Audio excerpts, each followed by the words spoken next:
They said that this guy Don Ohlmeyer turns out to be the president. Yeah, now I know Don Ohlmeyer, and just between you and me, he's an idiot. Oh.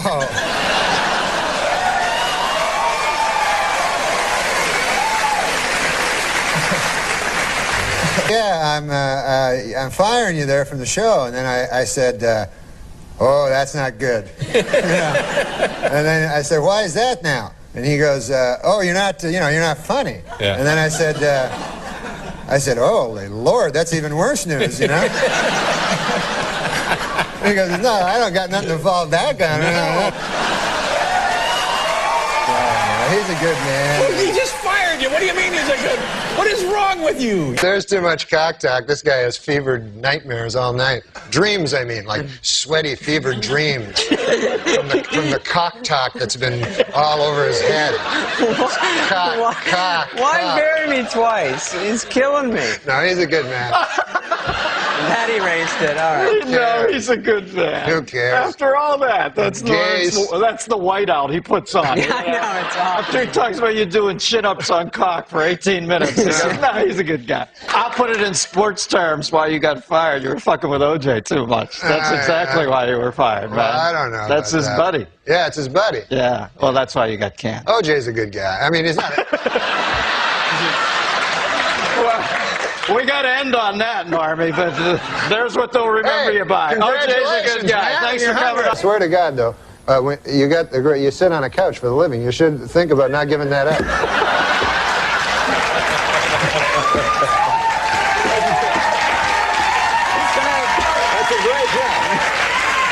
That's a great job. You sit on a couch, and you sit on a chair. It got to be too much, though. I'm looking to lay down. Gotta tone it down a bit. No, but you're a great man, and I'm gonna miss you on the show, man. You're a great man, isn't he? Because I was in the movie The People Against Larry Flint. Versus Larry. You were in the movie. The People versus. There was a famous movie, and you're in it. I was in it. I was one of the people that was versusing him. Okay. So he said to me, hey, no, he's a good guy. He's a good guy. When Larry Flint says, I'll take care of you, I assume that means I'll be having sex with an odd-looking lady, and then he'll come in whacking off on his wheelchair. Well, but he's a wonderful guy. I think that... You know where this guy started? He used to work under the Queensboro George Washington. Bridge. I made the wrong bridge. No, Queensboro Bridge, and he'd jerk off punks for $15 a man. That's when I first met him. But he's a good guy. I met Dr. Phil. Guy's not even a psychiatrist. No, he's just a big buffoon. Yeah, he was. They put him. I had a TV show, and they put him. I didn't know who he was, and then he played a psychiatrist. He played himself as a psychiatrist. So I said, "Oh yeah, how long have you been a psychiatrist?" He goes, "I'm not a psychiatrist." Wow. I go, "You're not?" He goes, "No." He goes, "I met Oprah. I'm a jury consultant. You know, people that select juries. Okay. Because Oprah was going against had a lawsuit against a bunch of cattle or something. Right. And so he was picking the jury, and he just he said some old-timey That's a hard jury to pick. Cattle? Because if you have any ties with any cows or any right, in Texas. I'm just because you have to be completely. That's true. But he must have been good at his job. Yeah, he was great at that job, and then he fooled America, you know. Yeah. No, he's a good guy, I guess. But did she make him a doctor? He was a doc. Well, that was just kind of his nickname, Doc. That was his nickname, like Doc Ellis. Right. But anyways, Joyce Brothers.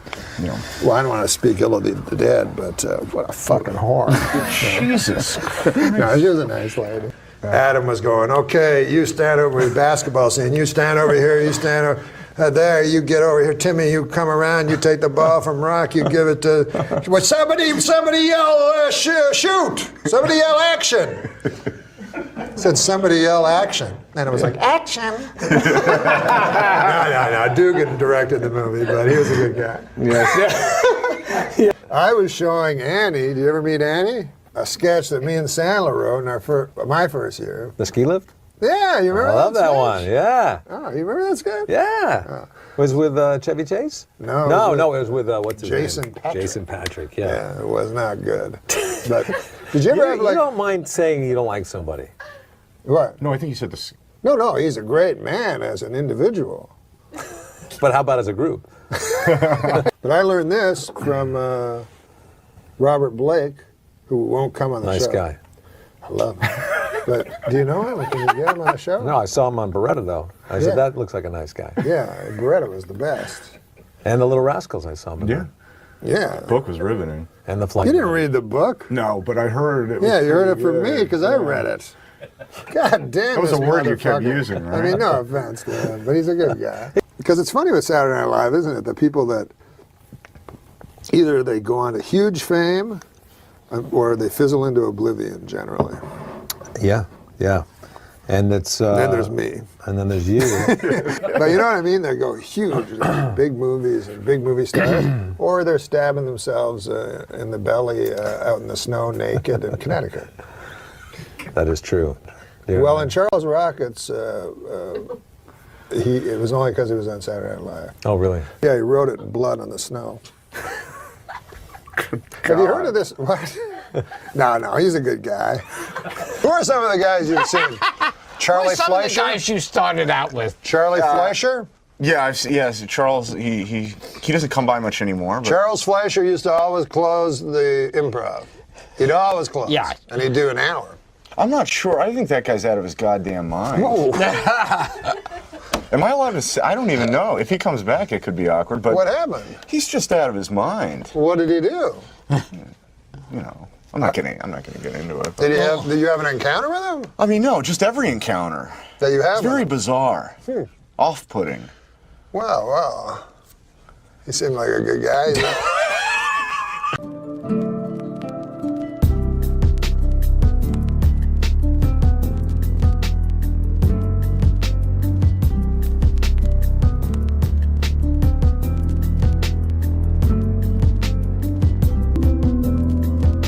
Here's I had a black guy open for me, and I got him into the hotel.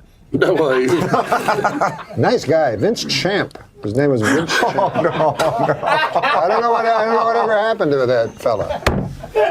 But a nice Arrested man. for rape. He knows, and he's not making fun of rape. Two businessmen bought the Milwaukee Bucks for $550 million. They are very excited with their purchase, as this is the only legal way to own black people. Now that is here, and I read that. Well, you're not there. You know how businessmen are racist? They are. Yeah, so it's them being racist. They not are. You. The two businessmen that bought the Milwaukee Bucks for $550 million Yeah. are racist, Oh, according no, to they're this. fine, man. They're Hey, how about this? The Dalai Lama said that killing in the name of religion is unthinkable. Hey, thanks, Dalai Lama. I'm sure everybody will fucking listen to you. No one listens to the Dalai No, Lama. no one. He doesn't have a wide. Like the Reach. head of another church is going Right. to listen to the Dalai Lama. Oh, whatever. Everybody's good. Well, good evening, Mr. President, Mrs. First Lady, and the distinguished members of the Radio and Television Correspondents' Dinner. You know, when I accepted the honor of performing here tonight, one thought crossed my mind, and that was, please, God, don't let me bomb in front of the President.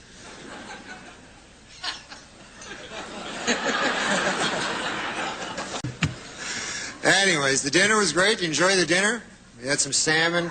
Yeah, it was delicious. It was great, and I thought it was refreshing to see Democrats serve something other than subpoenas for a change. I thought that was nice, you know. I'll be doing some jokes later. I just thought I'd.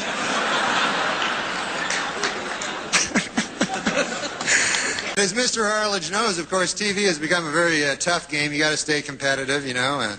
As we all know, ABC's Good Morning America is in a little turmoil, you know, a little trouble, a little rating trouble. And they're considering a lot of ways now, you know, to boost the ratings. And I don't know, I think they're getting a little desperate. I heard that next week Charles Gibson will announce he's a lesbian. I mean, is that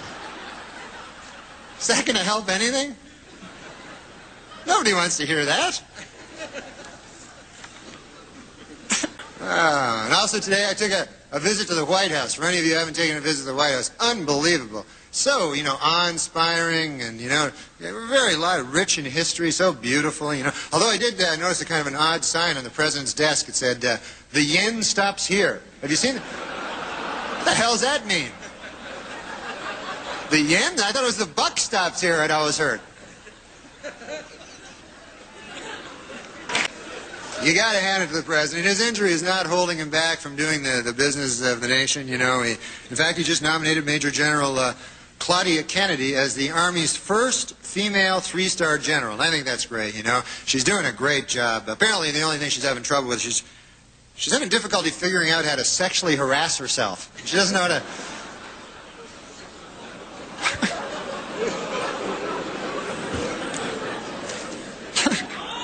What's that? Guy yells my name for no reason. Let me ask you something. Now, I knew you when you started here in L.A., but you're from Canada. Yeah. You started in Canada. I did some gigs in Canada, and it's a little different, isn't it? It's kind of rough there because they got like a lot of people that like hate me. Oh, well, that could be a disadvantage. That's rough going in. But it was all like, you go to these crazy places like Medicine Hat or Red Deer. Yeah. Or I played one place, Head Smashed In, Buffalo Jump. It was a crazy place. Yeah. And you know how I got his name? It was a guy, in the old days, the buffalo used to run and open in the plains. It was beautiful, way back in the 70s. And they would run. And so the way they'd catch him is, Jay, they'd dig a hole with a shovel. Right. Dig a hole. Yeah, I got you. Yeah. And then they dig the hole with the shovel, and then the buffalo, they're dumb animals. They just run, and run, and then fall into the hole, right? So one time this Indian dude, a brave, he was digging the hole, and he didn't hear all the buffaloes were already running. And then all the buffaloes fell on his head and smashed it in. So then they called the town Head Smashed In Buffalo Jump. It's a very unwieldy name. Really? We've got one... Do you think the LGBT community, first of all, do you even know what it stands for? Yeah. What is that for? Lesbian, gay, bisexual, and transgender. Is it? I don't know if you're right. But... I mean, you can make up whatever acronyms you want. Well, you got a computer, you can look it up. I'm not going to look up what LGBT means. Well, somebody I know what can tell LGBT us means. I don't just think that's told what you. it means. Because B, all B's are G. All bisexuals are gay? Well, yeah. Obviously, right? Well, they have gay components they can be attracted all to. All B's are G. All L's are B. I'm sorry. Well, you're saying all bisexuals I'm trying are gay to do and some lesbian. syllogisms. No. I'm saying, do you think any of them go, I wonder if those... Do you ever think at the meetings they go, could I, because in their community, the LGBT community, I don't know where it exists, where they have their headquarters, but do you ever think the L's, the G's, and the B's go, I have an idea.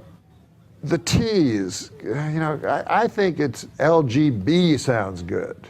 And then somebody else would go, somebody with a hat that looked like Carmen Miranda's would go, no, I like LGBT. And then the other person, you're going to get a lot of trouble for this segment. I'm not. What? I'm not. I love everybody. You know what I mean? Without love, what do we got? I don't care if a guy's a guy, a girl, a guy, girl. I couldn't care less. I love them all. What do you make of... I'll have sex with any of them. So you're the B? Huh? You're the B? No, I'm a person that is so tolerant that I would have sex with an L, a G, a B, or a T. Isn't that nice? But I would not have sex with a straight person. Do we have one more question from Scott? Scott, jump back in and you can wrap us up. You asked me here. about my podcast. Oh, yeah, that's right. Well, Periscope did. Yeah, Is Periscope. it coming back? Yeah, the problem with my podcast, I only get guests that are interesting, unlike you. You have to just, whoever they throw in here, you have to. Yeah, but you're good. You're interesting. I'm all right. If we could start it all over, I would, What would you start with? First of all, I just start with how much I love Caitlyn Jenner and how courageous I think she is, and all transgenders, you know, are courageous, you know, except the ones that are serial killers. I don't care for them. I'm torn actually with the because I love the part of them that is transgender so much.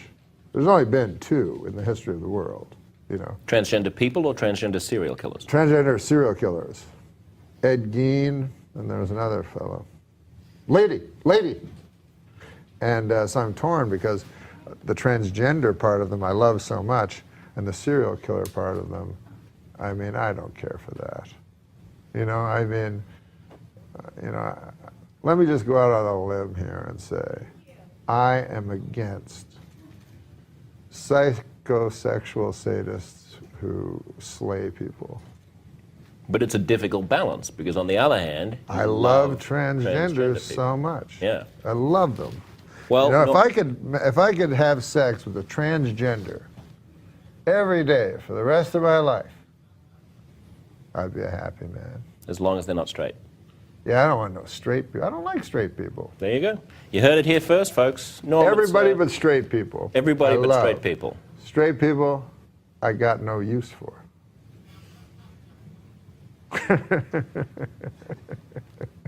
Now, you're a good man. I got to kick you out. All right, baby. Otherwise, your publicist. I love you, man. I love you too, Norm. It was really nice. I mean, I don't love you in that way. Well, unless I'm not straight. Yeah. Are Much you? more coming up, Norm. Are you? Watch this space. All right.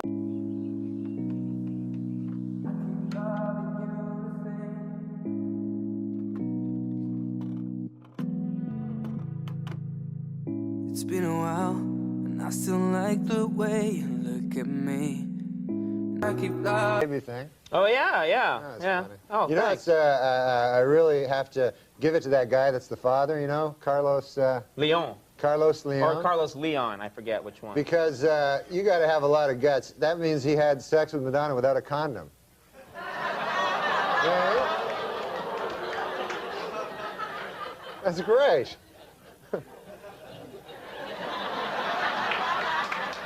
You know what I always admire about you, Norm? You like to set the tone right away. You like to come out and sort of set the table for everybody and say, this is what we'll be doing. This guy was telling me all kinds of stuff. He told me that, he said, I don't know if you know this. This is an interesting thing. He told me, did you know that elephants do not really have a good memory? I didn't know that. Is that true? Well, that's what this guy said. And then, Well, then it must be true. he also said that on, you know that show Star Trek? Yeah? He said the actual name of the starship was not the Star Trek. It was the Enterprise. These are gems for people at home. I hope they're writing them down. I like you. that Madonna's baby thing. Oh, yeah. Funny. Oh, you know, thanks. it's, I really have to give it to that guy that's the father, you know, Carlos. Leon. Carlos Leon. Or Carlos Leon, I forget which one. Because you got to have a lot of guts. That means he had sex with Madonna without a condom. Yeah. That's great. Oh. So, but one big news story: Twister is the big what do you call it? Movie, yeah. Twister's the big movie, and I got some news. Apparently now they're thinking about Oscars for the movie. Yeah. They're thinking of Best Actor for The Wind.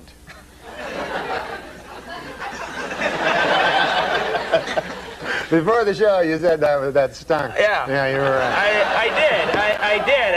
They showed me a sheet of some stuff Norm might talk about. We all know these are completely spontaneous. And I picked that one out. I circled it and said, that ain't going to work. I know this crowd. You're right. Yeah, I'm your friend. I'm looking out for you.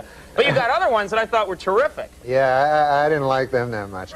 But it was very thrilling. The big thing was he forced them to do this. The big problem that Clinton has is this thing where he's going to pardon The McDougalls. He may or may not pardon him. Yeah, people don't know. The Whitewater people, we call them here at the show. And he said today he was on the Good Morning America show, Clinton, and he said that he says he may pardon the McDougalls if they're, if they go to jail, he may pardon them. And then they asked him, they said, what about Hillary if she, if she is, because she's also a co-conspirator. Yeah, if she gets sent away. If she gets sent away, will he pardon her? And Clinton said, you do the time, you do the crime, you do the time, he said.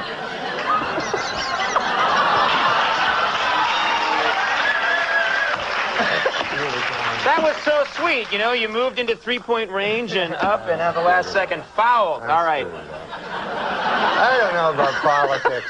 All I know is yesterday it was windy. Now, you see, to me... You know that, right? To me, Norm, this sounds like a topic you can sink your teeth into. Yeah, exactly. It was windy. This is what the people really care about. Yesterday in New York, you guys know how windy it was, right? I'll tell you, it was so windy. I was walking down the street. I seen a robin. You know them robins? Yeah. He was pulling like a worm out of the ground. Yeah. Got whiplash. But I never saw anything like it. You know robins pull worms out of the ground? No, I've never seen a robin.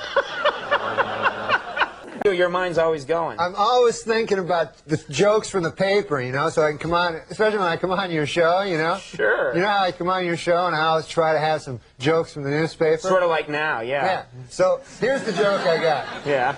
Y'all know about this woman, right, from Denmark that left her baby out in the street? Yeah. How do you feel about that, folks?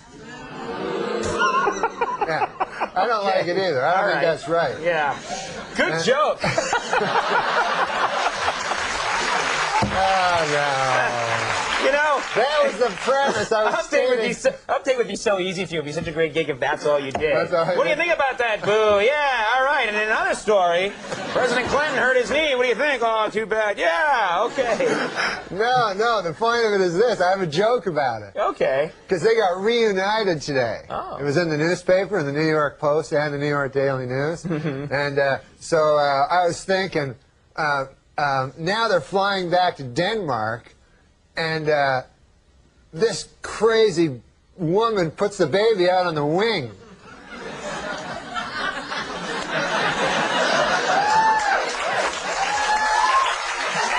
You know what you ought to do right now? Get up and dance like Ellen. What?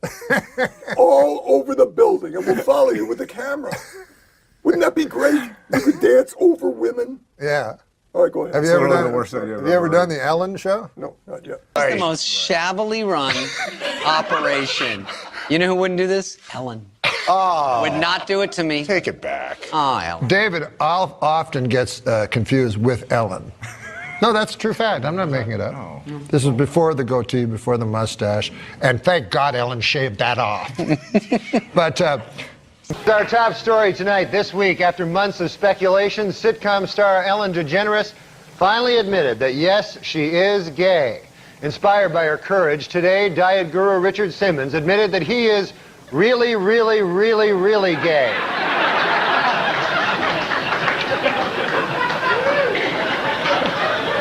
And in entertainment news, Ellen DeGeneres and lover Anne Hesh have announced that they want to have a baby. However, their plan has hit a snag. They are both women. It is not possible to have a child. On Tom Snyder this week, actor Tony Danza said he thought the recent open display of affection by lesbian couple Ellen DeGeneres and Anne Hesh in front of President Clinton was extremely disrespectful. On hearing the comment, President Clinton responded, "Someone should tell Tony Danza to shut the hell up."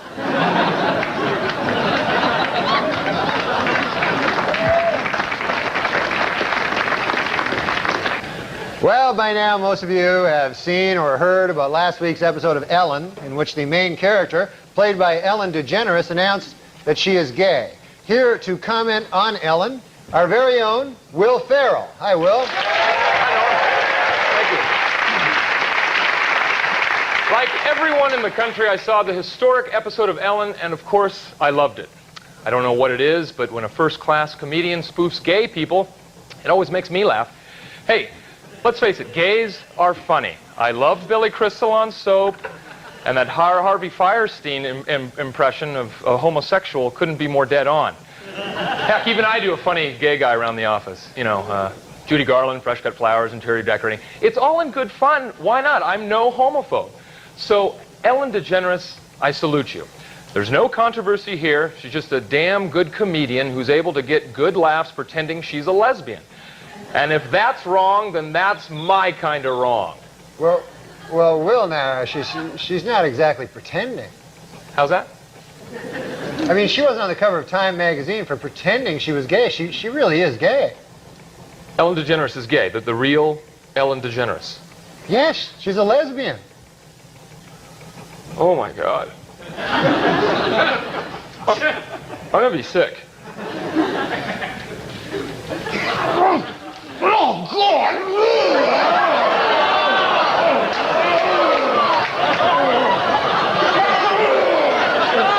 Why did you put that dirty, sickening image in my mind? Oh no, here it comes again.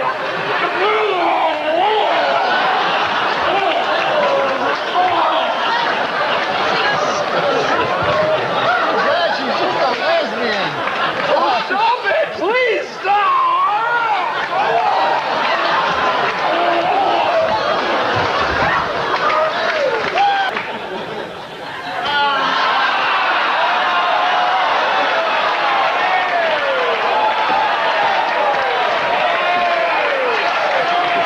Quite good.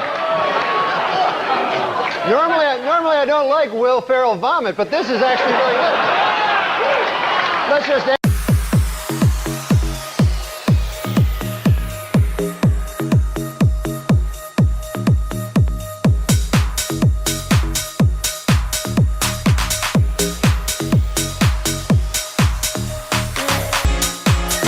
And then there's gay ladies too, lesbians, you know, that I think, like, for mainstream America, they're easier to accept, you know, because, you know, there's no, like, anal tearing and stuff. So basically, I don't know what they do.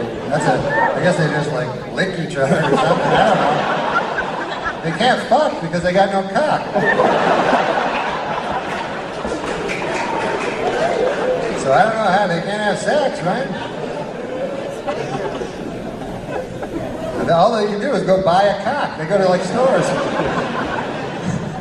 You know what, man, I hate that real cock, but I love that big fake plastic cock. It's too complicated for me to understand. I'm saying, like, things that are completely ill-informed. But I'm just trying to figure it out. Oh, God bless, though. God bless everyone. Wait, are you gonna have Thanksgiving though? Thanksgiving's coming up. Oh yeah, Thanksgiving. We're gonna have a lot of time. We're gonna go see my uncle. I saw my uncle the other day. Oh, my uncle, he's having troubles. Conan. Why is he having trouble? You know my uncle Basil? I don't know him. No, but I've talked to him before. Yeah, you've mentioned him. Yeah. Yeah, he's having troubles. His memory's not too good. You know, and it's not.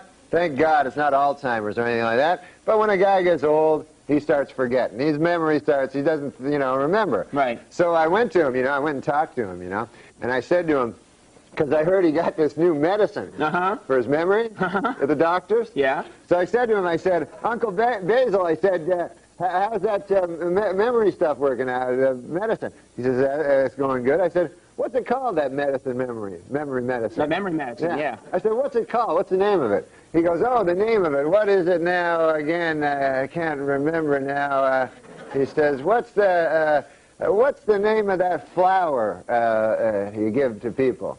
And I said, I don't know. What, a tulip? And he said, no, not a tulip. He said, it's what is it now? It's a kind of a flower people wear. I said, is it a carnation? I don't know, Uncle Basil. He says, no, what the hell is it called? It's red. I said, I don't know, a rose? He said, yes. He said, Rose, what's the name of that medicine that the doctor gave me?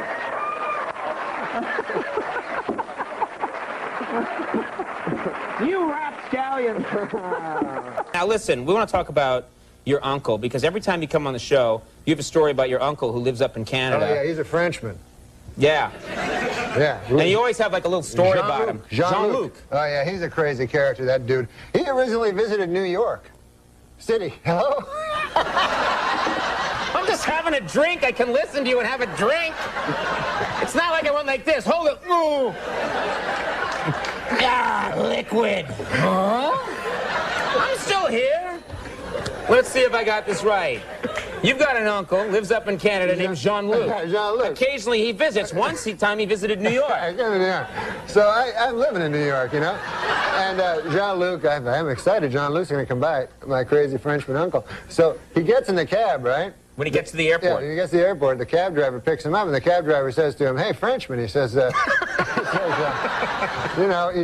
you like riddles, you know? So my uncle Jean-Luc, he's like, yes, I love the riddles. That's how he talks. He goes, I like nothing better than a riddle. So the cabbie's like, all right, here's one, right? So he says, here's the riddle. His brothers and sisters, I have none, but this man's father is my father's son. So my uncle goes, I don't know. Right? So the cabbie goes, it's me. It's me. Oh, yeah, makes sense. Oh, he thinks about it. Oh, by God, he says, that's a good riddle there. He says, I have to tell my wife, Mary Claire, when I get back to Gaspé. That's where he lives, Gaspé. Right. So he's like, take me back to the airport. And the cabbie's like, what? Right? The cabbie's like, I thought you wanted to go visit Norm then. No, no, no. I go back to the airport. All right, you know, I have to tell Mary Claire. Seems odd, right? Right. Gets back on the plane, flies all the way back home there to Gaspé. And he gets back, right? Runs in the door. Mary Claire, red fool, you know, where are you, Mary Claire? Come on down here, I have a riddle for you. She goes, oh, Jean-Luc, I love the riddle. She's a woman, high voice. Michael Jackson was visiting. Yeah, all right. So, you're going to love this riddle. How was New York? Forget about that. I got the riddle. Brothers and sisters, I have none. But this man's father is my father's son. She goes, oh, I don't know. Who is it? Some cab driver back in New York.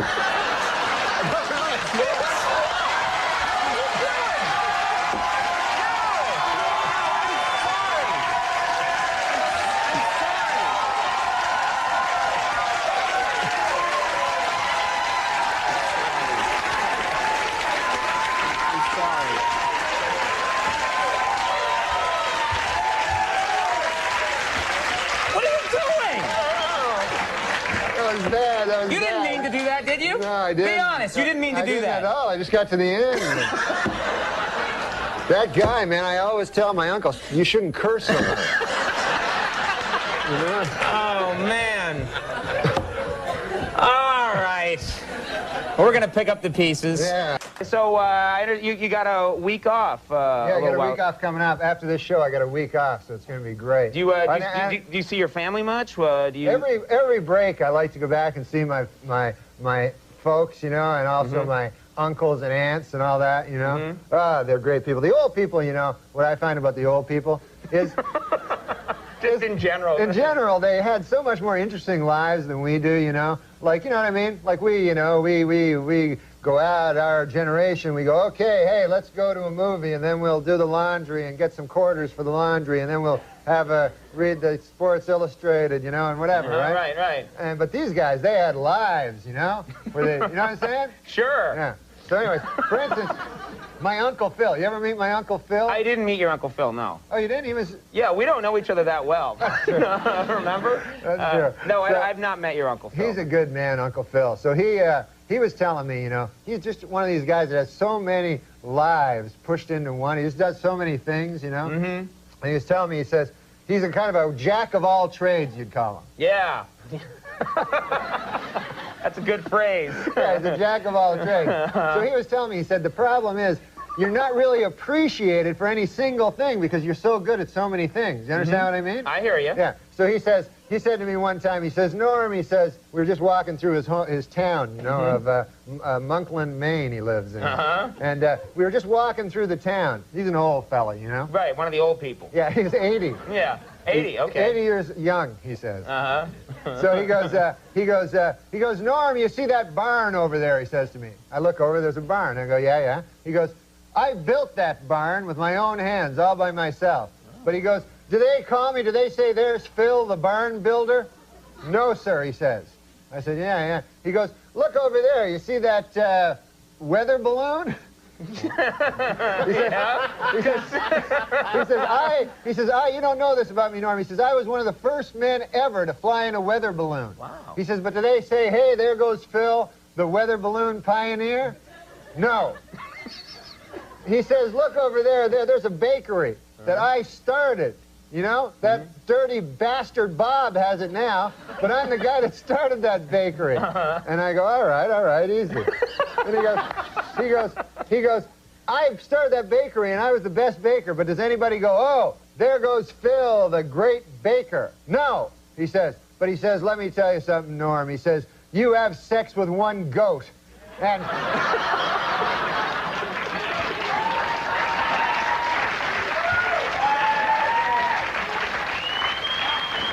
He says, people then, they say, there goes Bill, the dirty goat.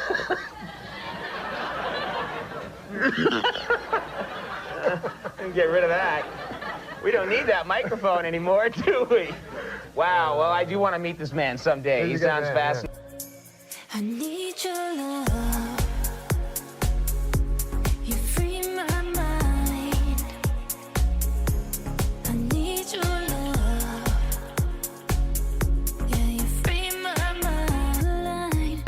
Let me ask you quickly. We haven't talked to you in so long. I want to ask you about your family. My great family. I love them all. How's your? We used to talk in the old days. You and I used to spin some yarns about Uncle Hector. How's Uncle Hector? Oh, Uncle Hector. Uncle Hector. He's Polish too, I'm guessing. No, he wasn't Polish. Oh, okay. No, he was from my cousin's side of the family, and he was. He was a great man, my uncle. You know, right. He was an old fella. He actually rode the rails during the Depression. Oh. You know, he was a hobo. Hobo. As you might call him. I don't like that term, but whatever. Tramp or whatever, Yeah, what have you. Railroad bum. And, but he wasn't a bum. He was just out. He was a good, honest man during the Depression, searching for work. Yeah. You know, and you know, he had no money, so he'd travel the country trying to find work, and he actually rode the rails.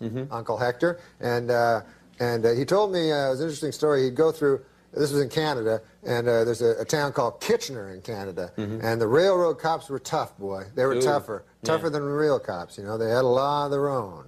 The railroad cops. I feel like I should be tucked into bed listening to you.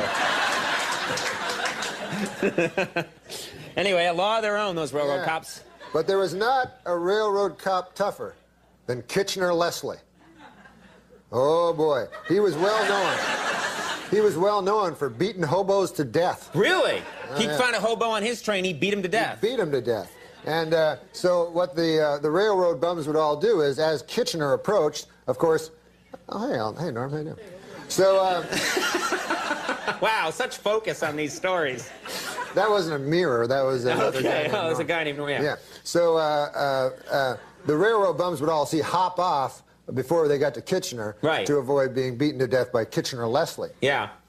Anyways, my Uncle Hector, a good man, you know, and he walked into a mine one day. This is a story for that they think the young people could learn from. Don't go mine hopping, kids. During the height of the Depression, where there was absolutely no work, my Uncle Hector walked into I won't say the name of the mining company. It was McIntyre Mine, and he walked in. He had his lunchbox with him and his work boots, and he said, "Sir," he said, "I want a job." And they said, "We have no jobs." He said, "Well, 500 people work here at McIntyre Mine." He goes, "I don't think there are 500 men here better than I." He says, "As a matter of fact, I don't think there are 200 men better than I." He says, I think you'd be strapped to find 100 men better than I." And by golly, he got the job. What do you think of that? That's a great story. Now, I'm sensing there's more. Now back to Kitchener Leslie. Yeah. The most dreaded... No. Uncle Hector. What?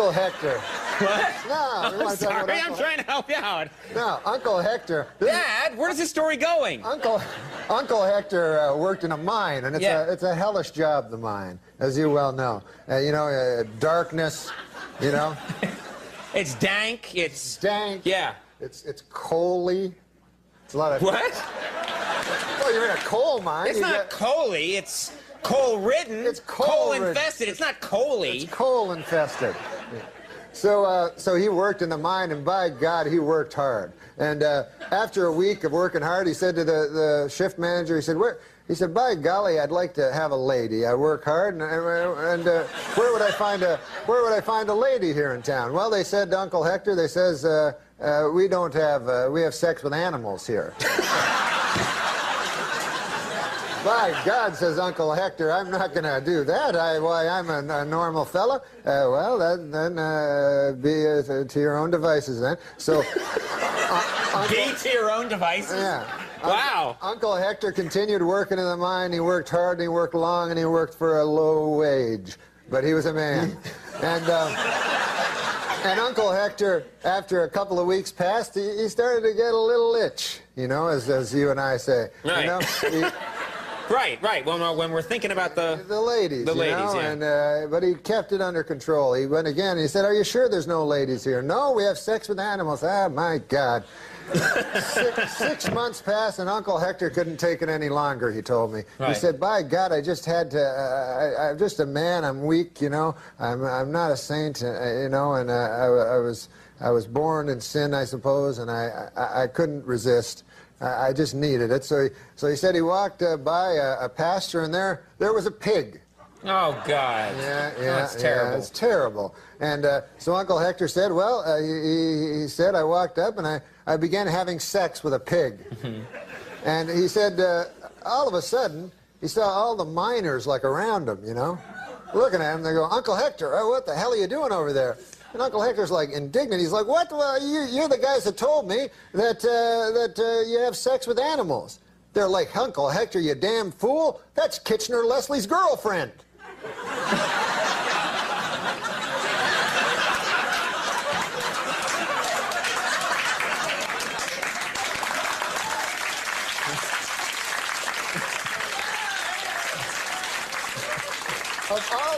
Of all the animals to have sex with. You don't want to have sex with with not with Kitchener Leslie's pig. No, that's terrible. Not Kitchener Leslie's pig. Kitchener Leslie's lady. Oh, yeah.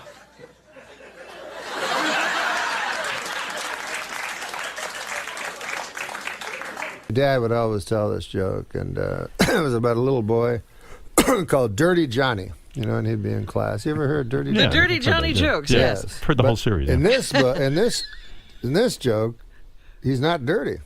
But anyways, the teacher has a thing, and the teacher says, "Today in class, we are going to have a little experiment. You're going to tell a story from your real life, and then afterwards, you are going to tell the moral of that story."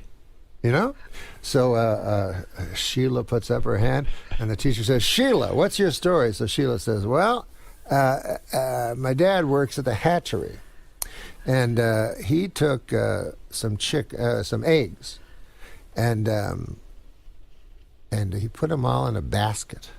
All the eggs he put in one basket, and then he put them in the horse and buggy, and off we went to town. And the earth was uneven, and the eggs broke."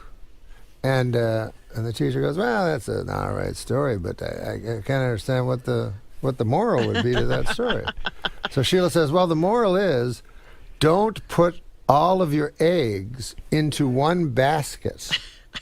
So the teacher says, "Well, by God, this is exactly what I'm looking for, and what I was hoping for with this experiment." Yeah. And anybody else have one? So Marjorie puts up her hand. "Okay, Marjorie, what's your story?" "Well, my father works for the hatchery." Most people in that town worked in the hatchery. Worked at the hatchery. "Thank God for the hatchery," she says. Or where would we be? So she says, "My father, he sells chickens. And he knows that eggs become chickens." See what I mean? So he had to count his chickens so he'd go and sell them in town. So he had 9 chickens and 5 eggs. So instead of saying he had 9 chickens, he added the 5 eggs. You see, he counted them as chickens.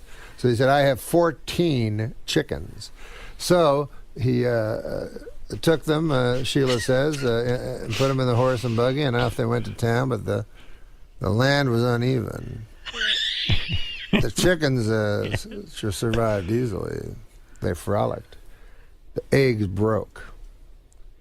Well, the teacher says again, that's a story, you know. But what on earth could the moral of that story be? Well, Sheila says, if that's her name, I forgot. She says, don't count your chickens before they hatch out of the eggs. Right. Teacher says you could probably shorten it a little. So, but that's great. And that's exactly what we're looking for. And then she looks at the back of the class, and by God, there's the upraised hands, as you say, fucking dirty Johnny. Fucking dirty Johnny. He's going to ruin the lesson. So the teacher, inside of her head, her thoughts are moving around, and she's like, God, I don't want to hear dirty Johnny say it. This is going so well, but at the same time, I took a vow and I became a teacher that every student... All right, Johnny, let's hear your story. So dirty Johnny gets up and he says, this is a story about my Uncle Terry. He didn't work for the hatchery.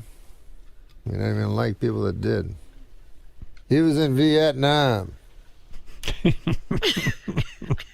he lives on the disability checks he got. Uncle Terry was not a popular man, not even among those he worked with. And I suppose we've all heard of people who've deserted from their battalion. But I don't know if you've ever heard of a battalion deserting a man. That's what they did with Uncle Terry. One day, Uncle Terry awoke in the middle of Da Nang, and everybody was gone. He was alone, and they'd left him 3 bottles of Jack Daniels and some weaponry. So, Uncle Terry got up, says Dirty Johnny, and he downed the bottle of Jack Daniels in 2 slugs, and he threw it down and smashed it into the jungle. And then he walked, picked up the 2 Kalashnikovs and 3 or 4 Glocks and a couple of hand grenades, and off he walked into the unknown, the jungle, his fate. Came upon a village, and from the village came people.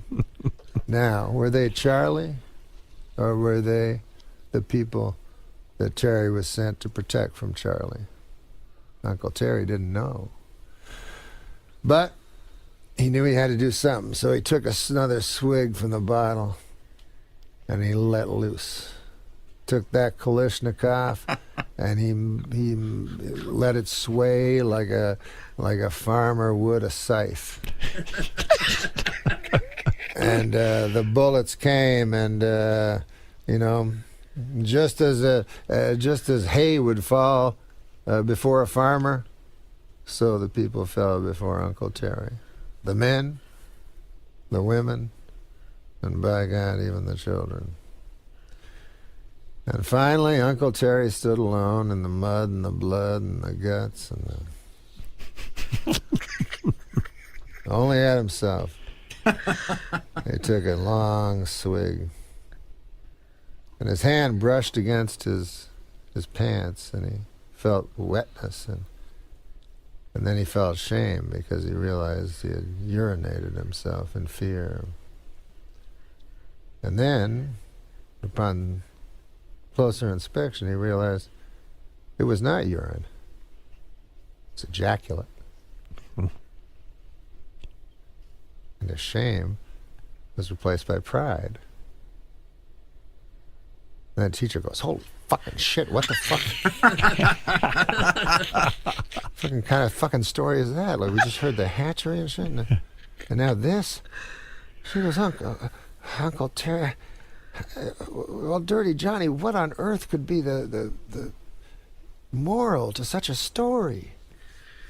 So Johnny thinks about it for a couple of minutes, and he goes, well, I don't know, I guess. Well, I know one thing. You don't fuck with Terry when he's had some drink in him. And he's uncorked the jug. You stay away from Uncle Terry. And he doesn't.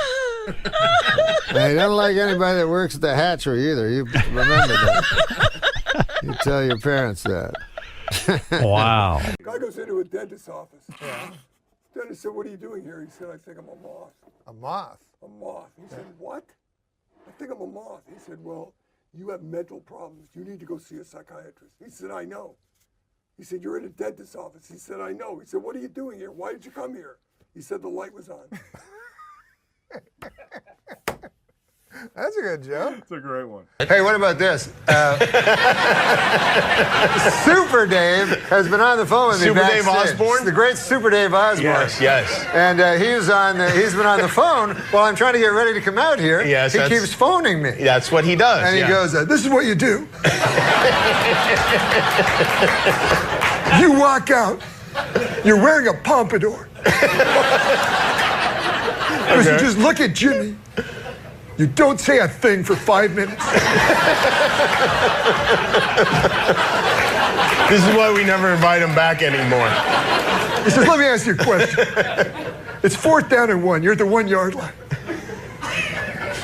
You have the choice. You can head it to O.J. Simpson, Jim Brown, or Emmett Smith. I'd go with Rosie O'Donnell."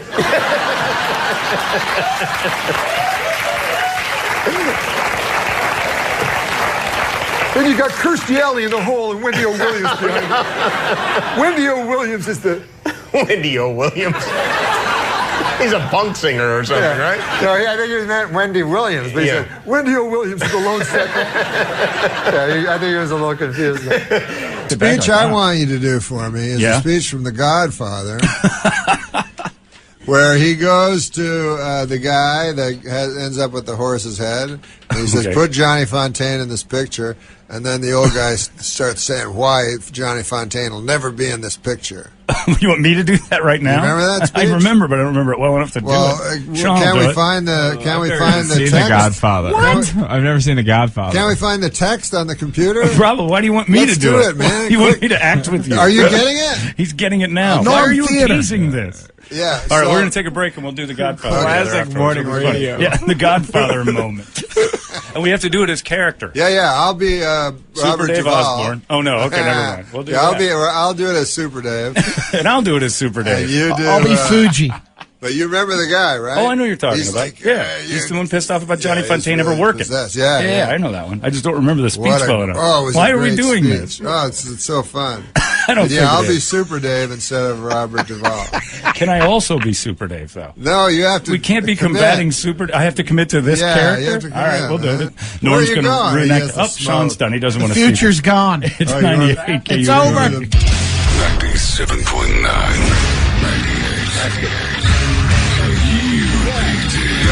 Tempe, Phoenix. Now it's just getting deep in here. We're Well, then talking there's philosophies no and ice ice ages. age.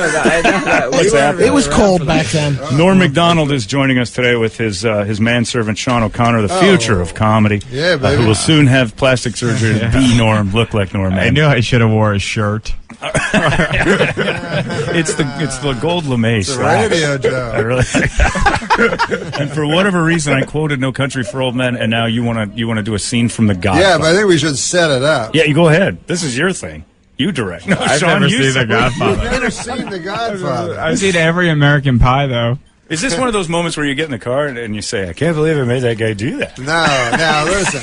We got to set this up. Okay. We all remember the big scene in The Godfather was the guy wakes up with the horse's head. Satin sheets. Sure. Yes. You should set this up. Is that the offer he can't refuse? Is a horse's head? Yeah. The sheets. Really? Yeah, that's the kind of the first. It's kind of the first one.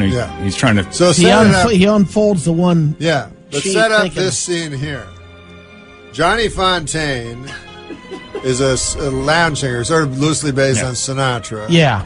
Who the Godfather wants to put in this movie, but the movie producer refuses. We don't know why.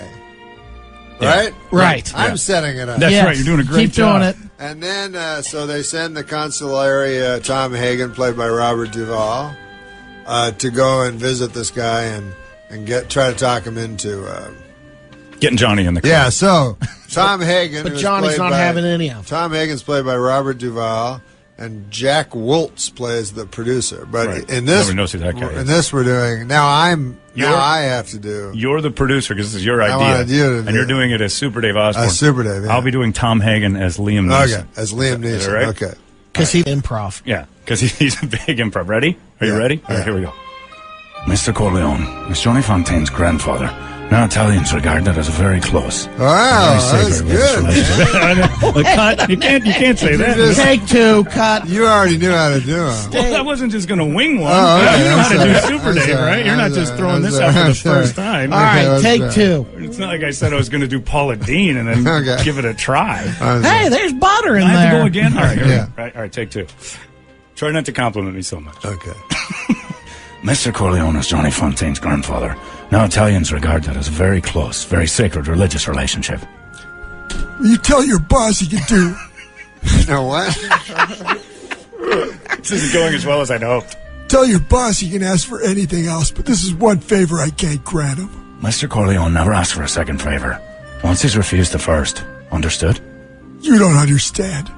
Johnny Fontaine never gets that movie. That part is perfect for him. It'll make him a big star. But I'm going to run him out of the movies, and let me tell you why. Johnny Fontaine ruined one of Woltz's International's most valuable protégés. For 3 years, we had her under contract. Singing lessons, dancing lessons, acting lessons. I spent hundreds of thousands of dollars. I was going to make her a big star. And let me be even more frank. Because I want to show you I'm not a hard-hearted man. But it's not all dollars and cents with me. She was beautiful. She was young and she was innocent. She was the greatest piece of ass I've ever had. And I've had them all over the world. And then Johnny Fontaine comes along with his olive oil voice and his giddy charm. And she runs off.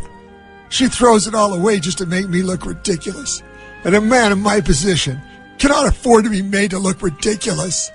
Now you get the hell out of here. And if that Goomba tries any rough stuff, you tell him I ain't no band leader. Yeah, that's right, I heard the story. Thank you very much for the dinner and a very pleasant evening. Have your car take me to the airport. Mr. Corleone is a man who insists on hearing bad news at once. Wow, excellent. And scene. Amazing. That's great. Impressions are much easier to do in small chunks. That's what we've learned. That's why I didn't want to do that. Yeah, damn, you man, did you this gave me scene. You tried to give it to me. It's like a 5-minute thing. I didn't know you That's talked your so thing. long. You did This great, was your Norm. scene. It's awesome. All right, now monologues. You ever do a monologue? Oh, it's awful. Huh? Just can't stand them. High school they used to Yeah, make us read those awful monologues. He did 14 verses of the farter from Sparta. That was a great. I wrote it.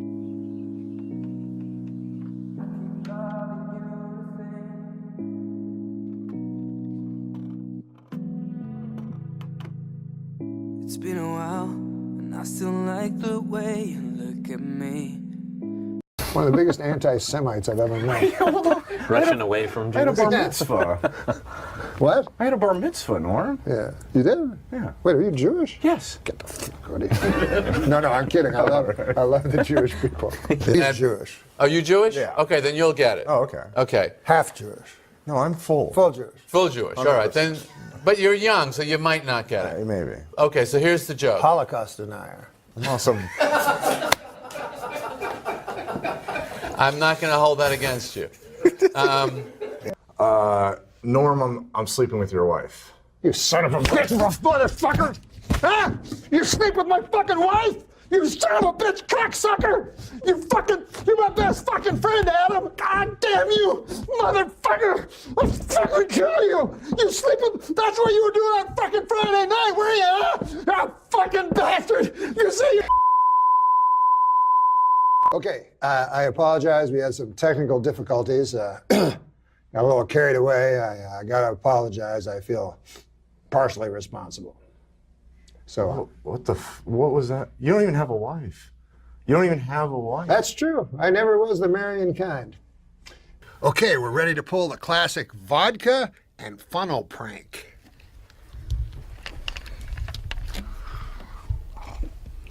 Yeah, you swallow that, you fucker.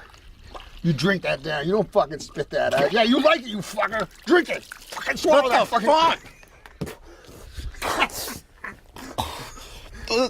What the fuck is...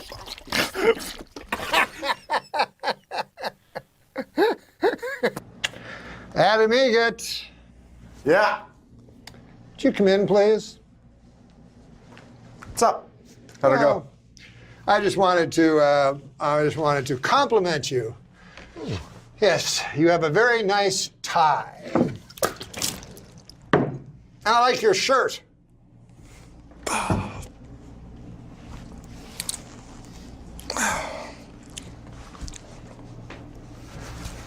Louisville Slugger. Oh, God. You see, I care enough to use a brand name. That's right, Dandy. Why don't you just say Brand X, you bum? It's called authenticity. Right, you're not worth a bent penny, you damn drunkard. Just gotta do something, though. Okay. What?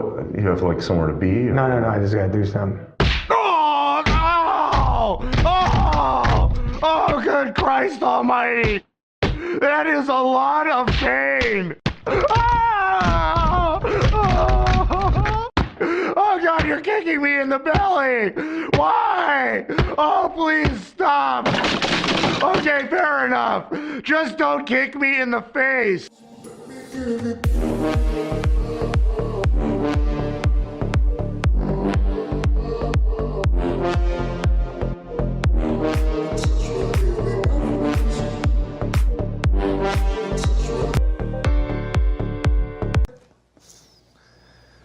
Some fellows are blessed. Adam Egget, where have you been? Turns out, in a jiffy, the wig came off.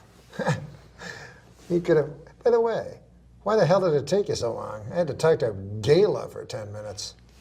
You get...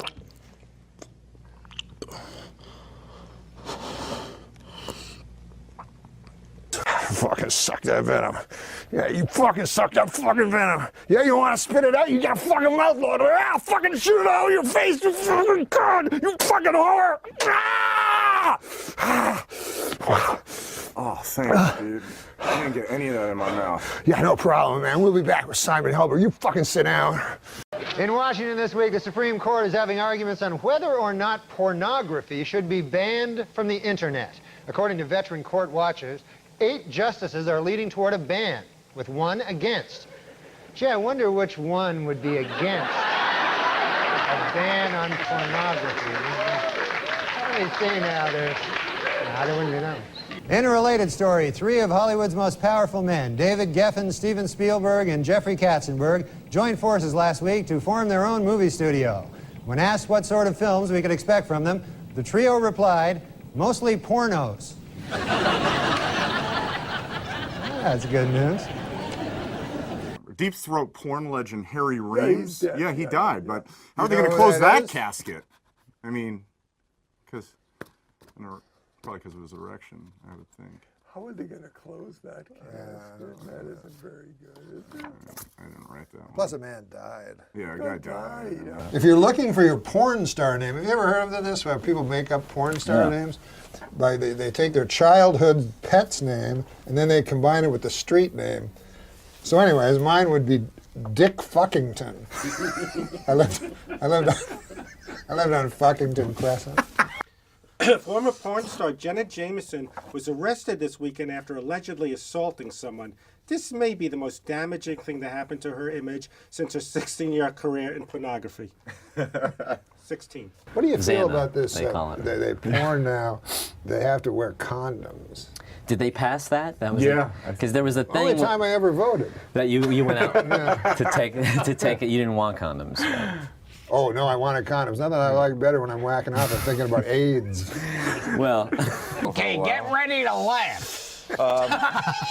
Why is it so different to find pornography about people in stable monogamous relationships? Why is it so what? Different? Different? Difficult! Damn. Start all over, and the joke still works. Michelle Obama has booked a cameo on the ABC show Nashville. With this and her appearance on iCarly, I think Michelle is ready to start appearing in films. May I suggest my favorite film series, Black Ass Fuckers? What'd you grow up in? Tarzana. That's No, the porn business That's is the there. fucking porn business, man. Yeah. His mom cast porn. Yeah. Wasn't your dad Edgar Rice Burroughs? No. No, I heard that.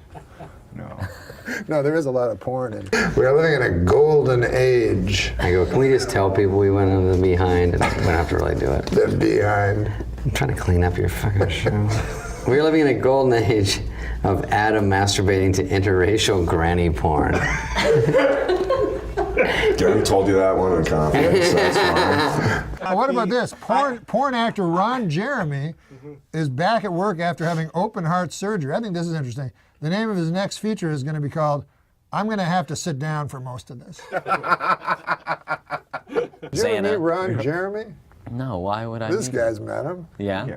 Yeah, I met him. I could tell. You got to avoid this guy because Ron Jeremy, he thinks he's funny. He wants to be a funny guy, right?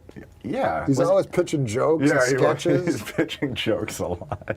In that comedy store with two hookers, and he's waiting for Ron Jeremy to show up. Oh, my goodness. So this is 2 days later. Yeah. So Saget told me he walked in, he was like completely shocked. He said, "Rodney, how you doing, man? Well, what's going on?" He goes, how are you doing?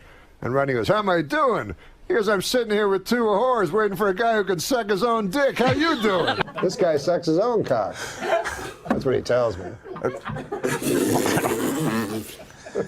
In confidence. Okay, let's talk about the military a little, because an important ruling came down last week from federal judge Shira Scheindlin, who said that they could now buy at the PX on the base dirty magazine, if you will.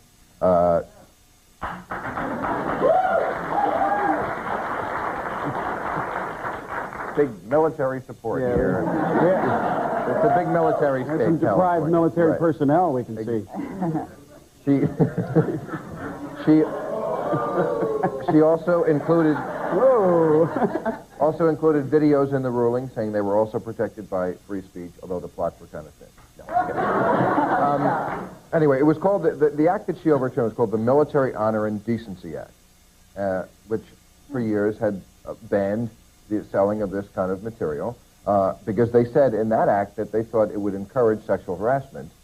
When now some people are saying maybe the opposite is true. A quick session with the pet of the month, and maybe that soldier is. Yeah. You get sleepy. Don't you get sleepy? What do you mean? You don't want to rape somebody when you're sleepy. Why are you sleepy? Well, after you watch the porno. Listen, I like.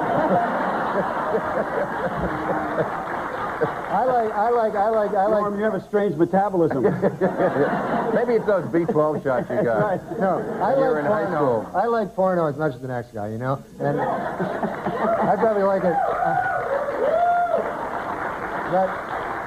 I probably like it 100 times as much as the next guy. But although, you know, I have been watching. This is amazing because porno is my favorite kind of movie to watch, and yet I've seen some pornos lately that my buddies have shown me. Have you seen these ones with all male casts?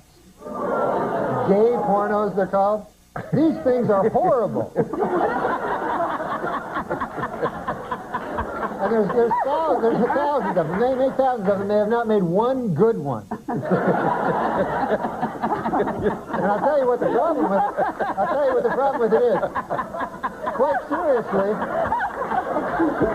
Yes, sir. Quite seriously, the problem with these gay pornos and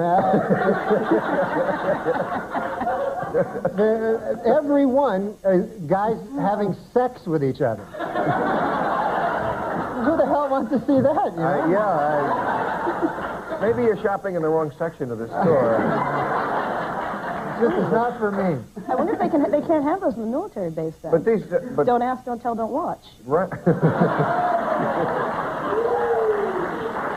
That's an interesting question. I don't know if this ruling includes gay material on the base. Do you know? Well, you know, it's really ironic at a time when they're trying to sensitize the soldiers. They're sending them to training on how to treat women with respect, and now they're stocking the PXs with porno magazines. It doesn't make sense. I mean, it's a mixed message, wouldn't you say? Why? Well, because these magazines degrade women. They do. And I'll say one thing. Why don't you just stand up for this segment? You know, like in the... This is a little warning for people. Playgirl magazine has not got any girls in it.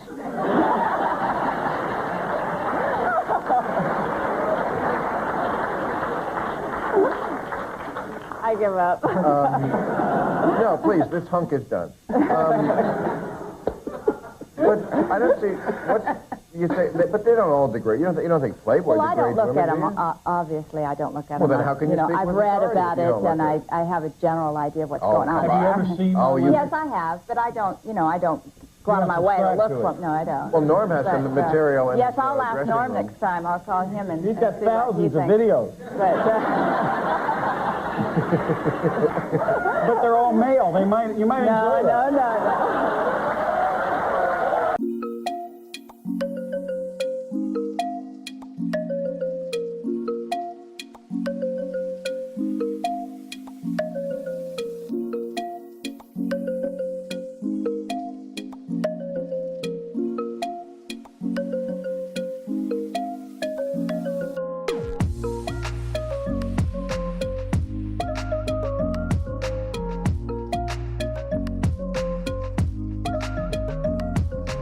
And then also what you do is you try to get the pay movies there, you know. Oh yeah, you ever dial up any of the? You can get like first run features. Yeah. I ordered Pulp Fiction. You know that movie? Oh sure. It's a gritty urban satire, you know. It said that on the little thing. I wouldn't have known. And so I said, yeah, I'll get Pulp Fiction. I heard great things about that. So I order it, right? Mm-hmm. And they send me a different movie, a movie called by the name of Pump Friction. I never heard of it. You never heard of that movie? No, what is it? Well, it's different than Pulp Fiction. Pulp Fiction is a gritty urban satire. Pump Friction is a bunch of dudes and ladies having dirty sex. Whoa! And, you know... So there's a mix-up, obviously. Yeah. And it wasn't a bad movie, you know. It was... Actually, with those dirty movies, I find, like, they're good for about 15, 20 minutes. I'm really interested. Right. And then there's one point that all of a sudden I'm bored, you know.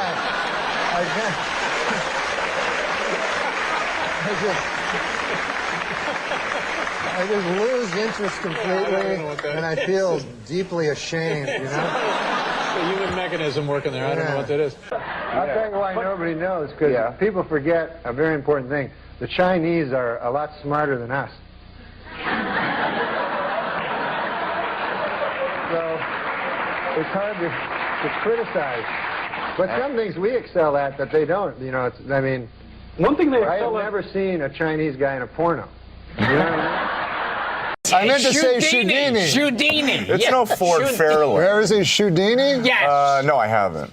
Do we have a copy of that God commercial? damn, I wish we could. We're going to get Because one. in it, Brent's going to get a copy of Shudini. And what was it? Was it great? Oh, wait, yeah, it was like a fake infomercial, right? Yeah, Or was no, it it was real real. infomercial? Oh, my People God, thought it that was was fake. real? And it's like, you What know was how... the catchphrase, though? It's like a shoehorn. On but a stick. I can't believe that was real. They would have these old people trying to put their shoes on and off and falling down dead, you know, like, they a look of terror, and then falling to, and, you know, you go, oh, how many old people die from putting their shoes on.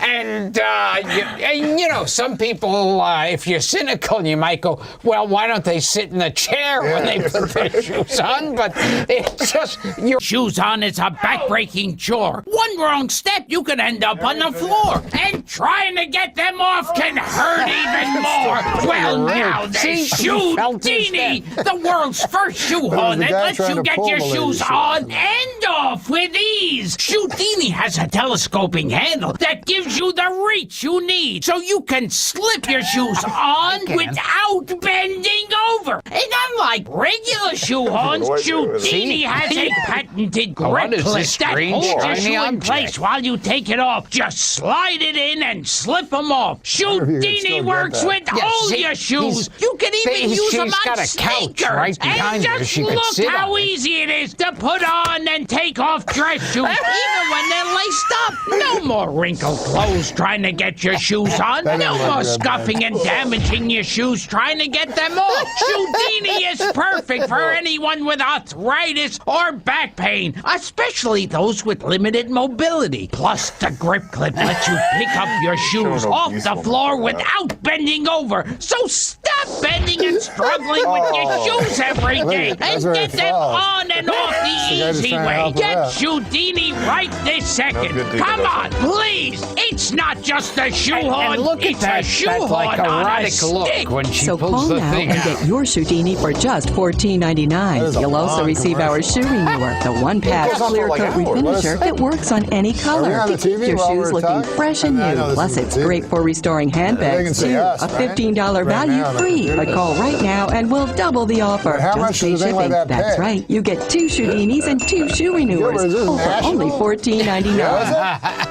Yeah, it was. Well, it has that hook that I like. Yeah. Yeah. But seriously, what does something like that pay? That wasn't bad. Yeah.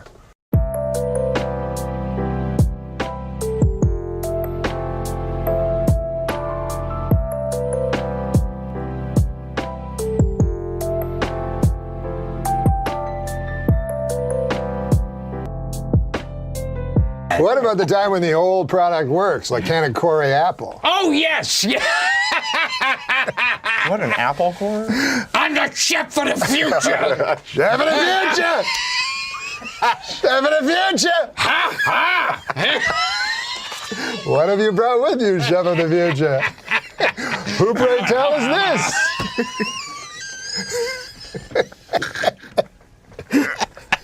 The search continues in the Indian Ocean for the Malaysian Airlines Flight 370 as they listen and try to follow the pings.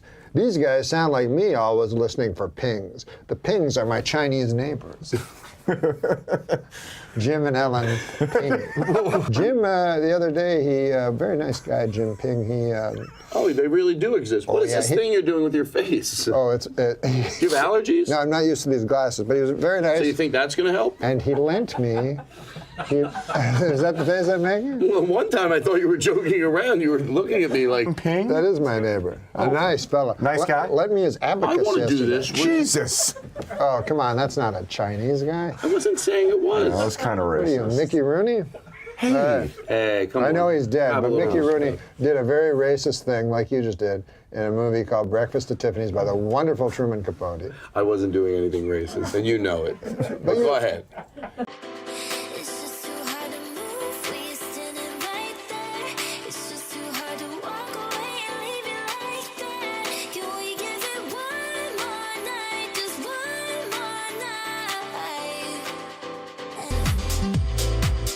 I was just doing like someone... I like Audrey Hepburn.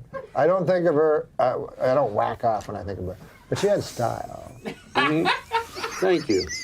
Thank you. I want to thank you for saying something that's been on my mind for a long time. You like her too? Sure. Yeah. She was class. No, I was thinking about... Why? Audrey Hepburn had class, but Katharine Hepburn could hang with the fellas. Thank you. That was a better time back then, right?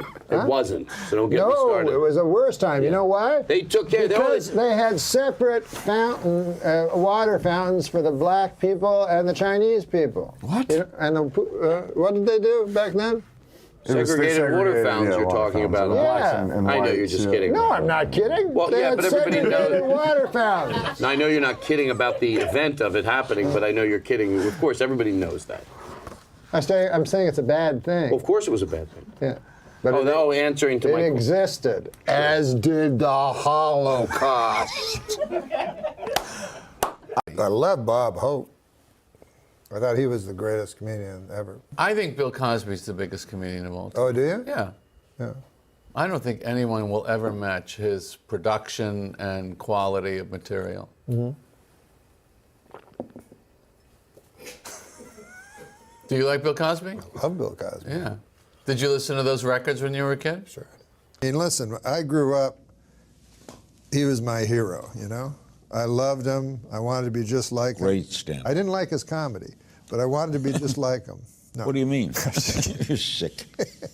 I'm only kidding. Okay. We went and saw him. You know, I had maybe the greatest Bill Cosby story ever. Really?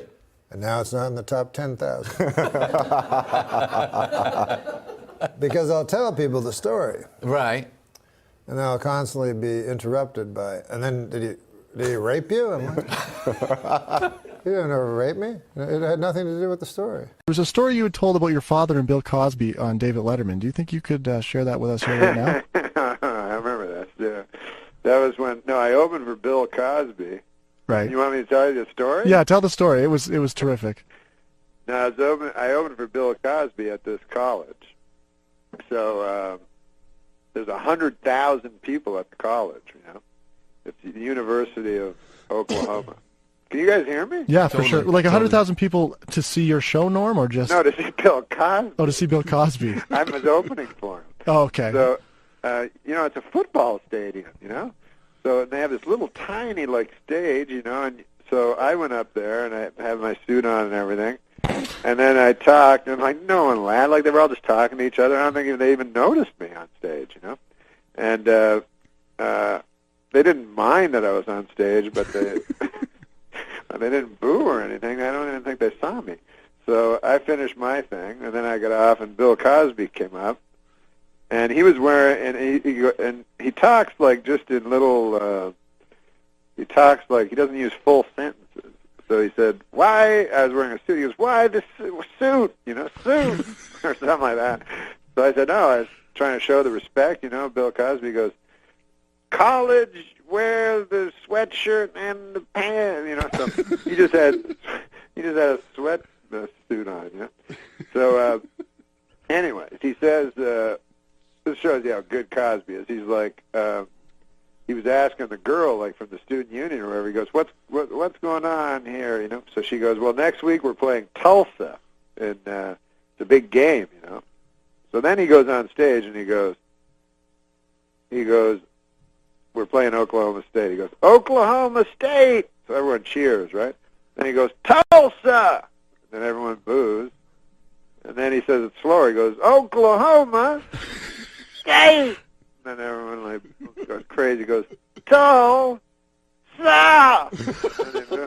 He does this 6 times, and the audience is going insane by the end of it, cheering and booing. And then at the end he goes, next week I'll be playing Tulsa, and I'll be doing that bit in reverse. Then he laughs, everyone laughs. So then they loved him, They didn't even notice I was on stage. And so anyway, then the show ends. And then I'm talking to him, and I was telling him, because when I grew up, my dad and I would listen to Bill Cosby albums. He would love Bill Cosby, my dad. So I said, my dad loves you. He goes, where's your dad live? And I said, Ottawa. He goes, Ottawa. And then he turns to his manager guy that was with him, and he goes, Maury, aren't we playing in Ottawa? When? I thought the schedule... So then the guy goes, yeah. He goes, we're doing it in August. He goes, yes, take the man's name down, and we will. And so then he says, I will meet with your father, take him back, and we will speak. And I will put him in the front, because people like to be, and then after. And so just put the number down on the paper. So then, I go to write the number down, and it occurs to me that my father's dead. So, but I don't want to say that to Bill Cosby, so I just write down any fucking number. I just write the area code and then 7 digits. So that's the story. So then later, a couple of months go by, and this also shows you the power of a guy like Bill Cosby. I was doing I was doing some lame thing on the Drew Carey show, I was supposed to be a lawyer or something for one episode of the Drew Carey show. So I'm on the Drew Carey show. I'm rehearsing, and a lady runs up and she goes, Bill Cosby's on the phone, So I go, what?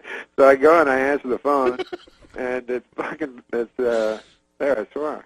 It's Bill Cosby. So I go, hello? He goes, your father does not answer at the phone.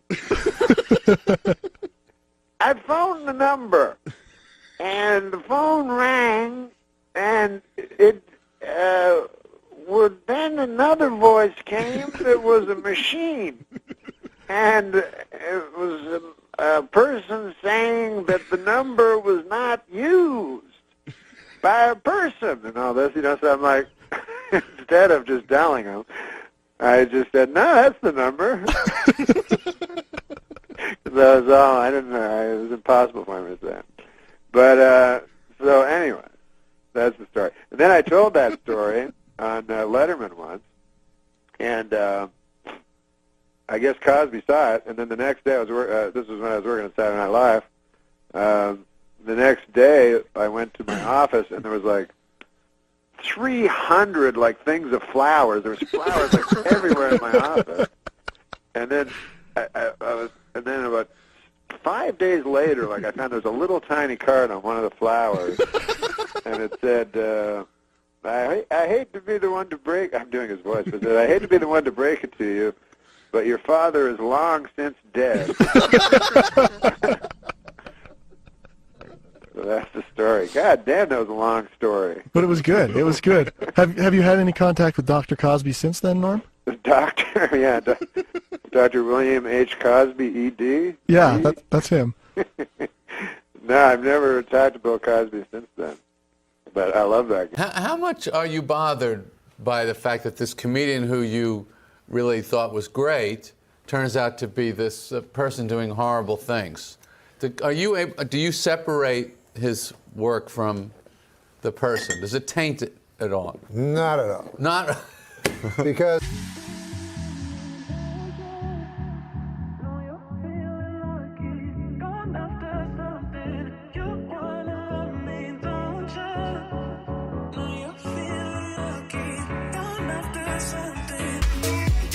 not at all. Listen. Suppose nothing else for me to do. I don't know nothing about these old fellers, but you hear, hey, Beethoven. Yeah. Raped his own daughter. He did? Well, let's say he did. Okay. Would you give a good goddamn? Would you give a rat's ass? Yeah, I would. That's pretty bad. Pick up different crime. Right. Different crime. Now, do you think Cosby's legacy will be hurt? Yeah. You do, huh? I mean, there was a comedian, Patton Oswalt, he told me, I think the worst part of the Cosby thing was the hypocrisy. And I disagreed. You disagree with that? Yeah. I thought it was the raping. That's my feeling. Most rapists are hypocrites. You don't meet many go, I like raping, and I know it's not politically correct, but by God, people go, well, he's not being a hypocrite, and that's the worst part. He spoke like someone from the 1920s. He would talk about hobos. Yeah. And he would say my wife, a battle axe. Yeah. He talked in this way that was from a different time. I'm just an old lump of coal.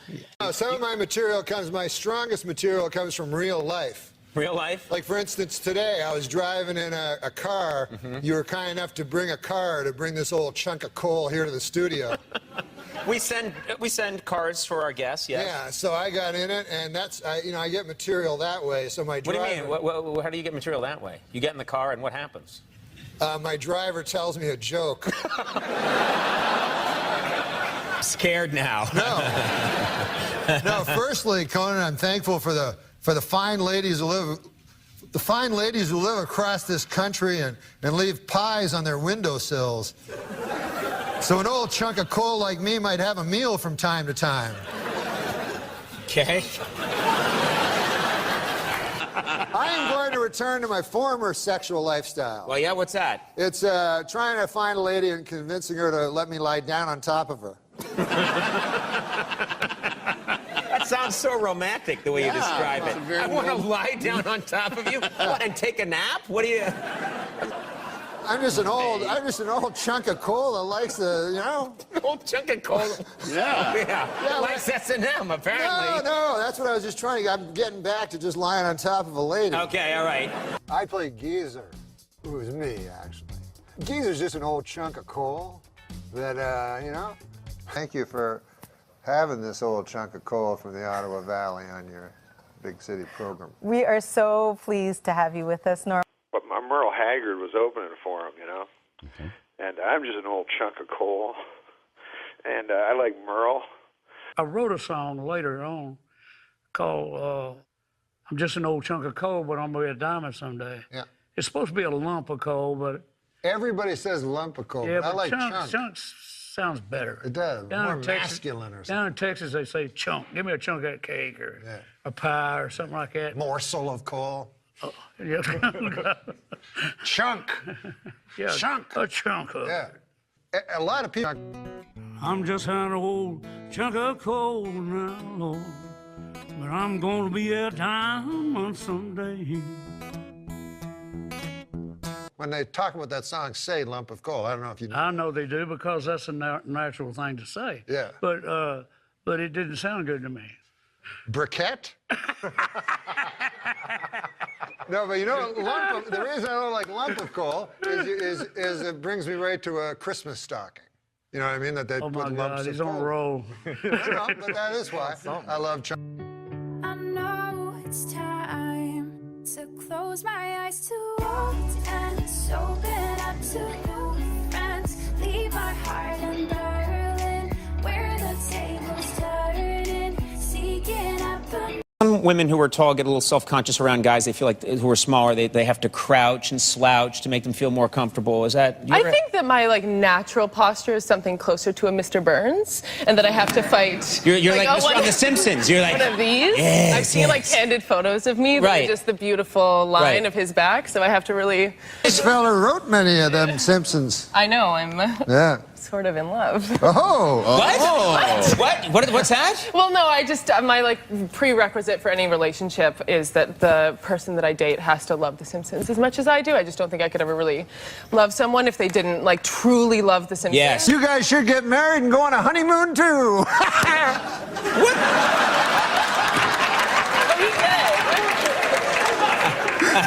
I don't even know anymore. That's a hologram of Norm MacDonald. I'm just saying, get the tin cans in the back of that Buick and off you go.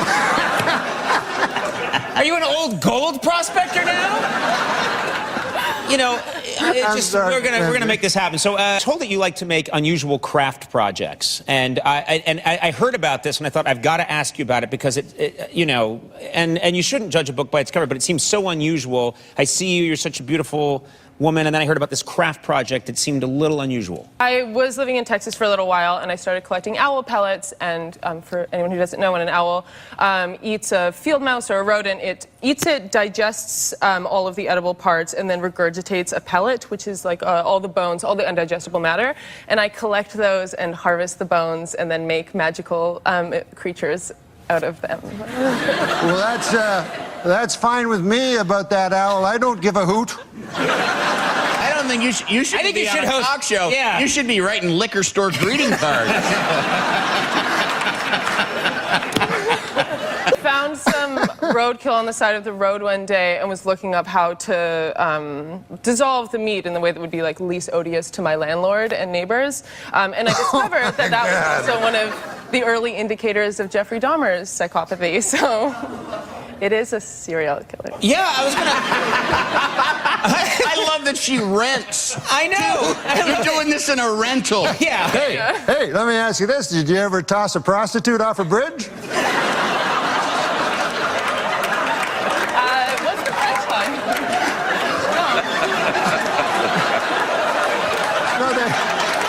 I was just saying I heard that was a sign of being a serial killer. Okay. You're the worst guy I've ever met. And I mean that in a nice way. One minute we're hugging, next minute we barely even hold conversations fine with me. I was born a savage, I can take the damage. Anything I do. What about, do you believe that Jeffrey Dahmer should have been broomstick raped to death? Oh my God, Norm. Well, he was killed. Well, that's how he died. That's how he died? Yeah. Oh, I didn't know it was like that way. No. I mean, in prison. The country didn't do it. No. No, I didn't know he died like that. I thought I have no problem with that. Cut his head off or something. Oh, yeah. Why not? You have no problem with that? No. No, he's trying to be a tough guy, Mr. Tough Guy. You wouldn't want to get like a guy like Jeffrey Dahmer or something like that. I mean, you wouldn't want anybody who might eat you at lunchtime, but that was his name, right? Jeffrey Dahmer? Absolutely. Yeah, okay. Yeah, got killed by a broomstick raped to death. Really? That's They say smart. it's one of the worst ways to go. Yeah, exactly. Yes. On the list of the 1,000 ways. Yeah, they say drowning is very peaceful. Broomstick rape. Not good. I think you started out as a writer for Roseanne, which many people consider probably the best sitcom pre-Seinfeld or of the 90s, the best like traditional sitcom of the 90s. And you were a writer on that show for a bunch of years, right? Yeah. Well, I started with stand-up, and then Roseanne saw me do stand-up and hired me.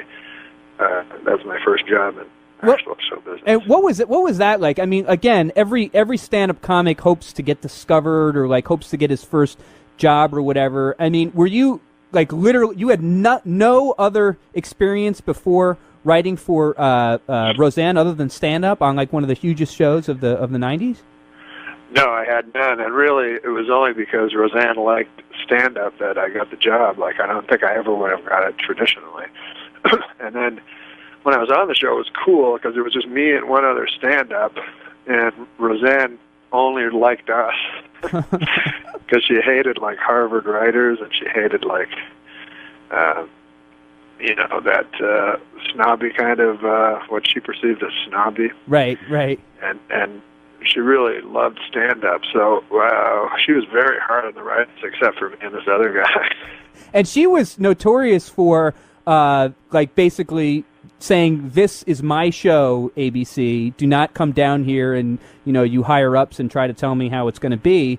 It's my show." And she did control everything, and to her credit, she did, because, I mean, the whole first... Yeah, it was great. Fascinating, because the writers every week would complain, because Roseanne would want everything changed, and then the show would be great, and then they'd complain again. Like, they never understood that she actually realized more what the show was than they did. Right. And her big thing was there's too many jokes. That was always her thing. Like, what's with all these jokes? Like, and so she like kill all the pad or all the one-liners, and the writers didn't like that because it's sort of an easy way to write. You just pepper a bunch of little jokes in there. Right, like Night Court. She was more into character, and she called it like an anti-sitcom. Yeah, and relationships, and that's why that show was so brilliant, because of the relationships between her and her kids, and the relationship between her and Dan. I mean, are there any particular episodes that you can remember writing that stand out that said, "Oh, that's Norm MacDonald's"? Like Conan O'Brien always says about The Simpsons. Oh, the monorail episode is the one I wrote. Was there a Roseanne one that stood out to you? Yeah, there was one that kind of broke my heart because a girl won an Emmy for writing it, even though I wrote it. No. And the way it works in show business and TV writing is it's just one person can write the episode. So even though it was my complete notion, this other girl wrote it, but it was based on my mother talking to my grandmother, and the episode was Roseanne's mother dies, and she has to explain it, or her father dies rather, and she has to explain it to her mother, and her mother can't hear her on the phone, because she's got bad hearing. Right. So it actually happened with my mother. So she's trying to tell. She starts off sad, but she ends up like screaming into the phone, so that her mother can hear it.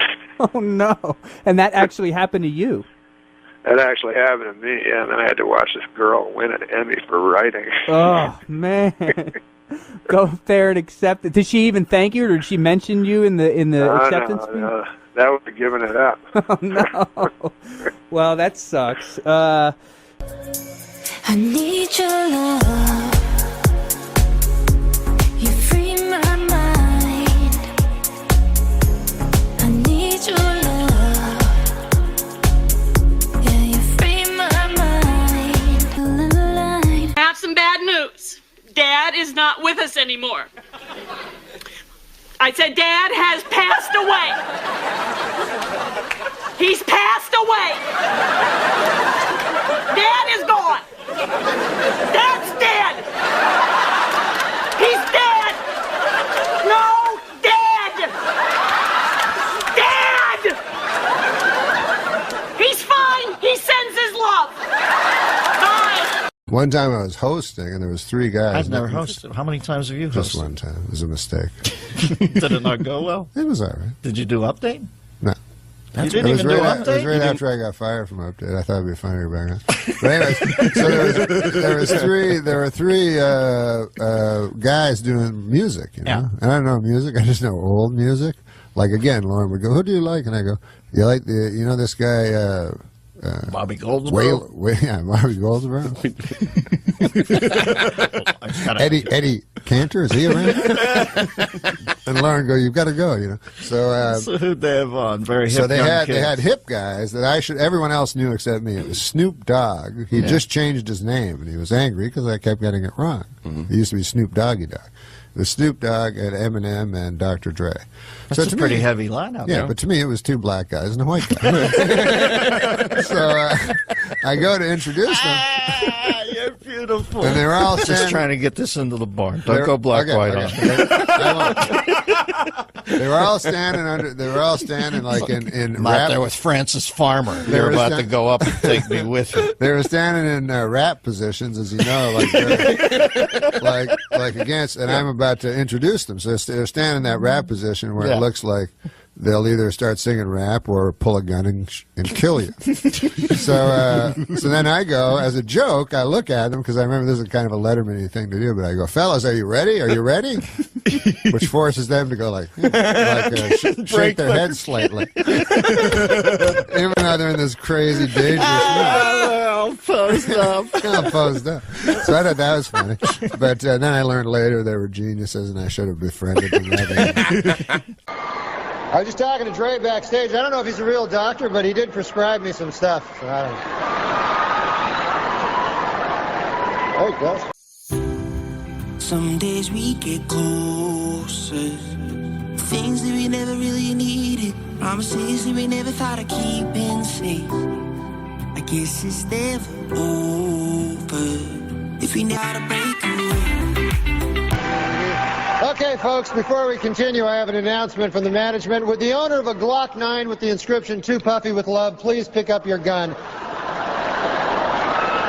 It's at the hospitality suite. Norm was in Jeopardy with you a lot. Yeah. Any funny Norm stories or anything about Burt Norm? Reynolds. Yeah, my God. Because that was brilliant. Jeopardy, again, one of the big sketches that...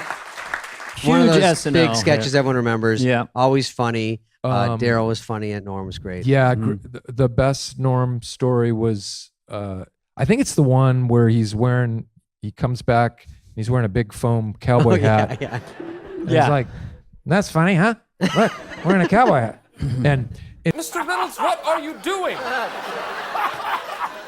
Yeah, I found this backstage. Oversized hat. It's funny. No, it's not. Sure it is. It's funny. It's funny because it's bigger than a normal hat. I see that. Get back to your podium. Take a look at that. Yeah, I see it. Go back to your podium. It's not funny.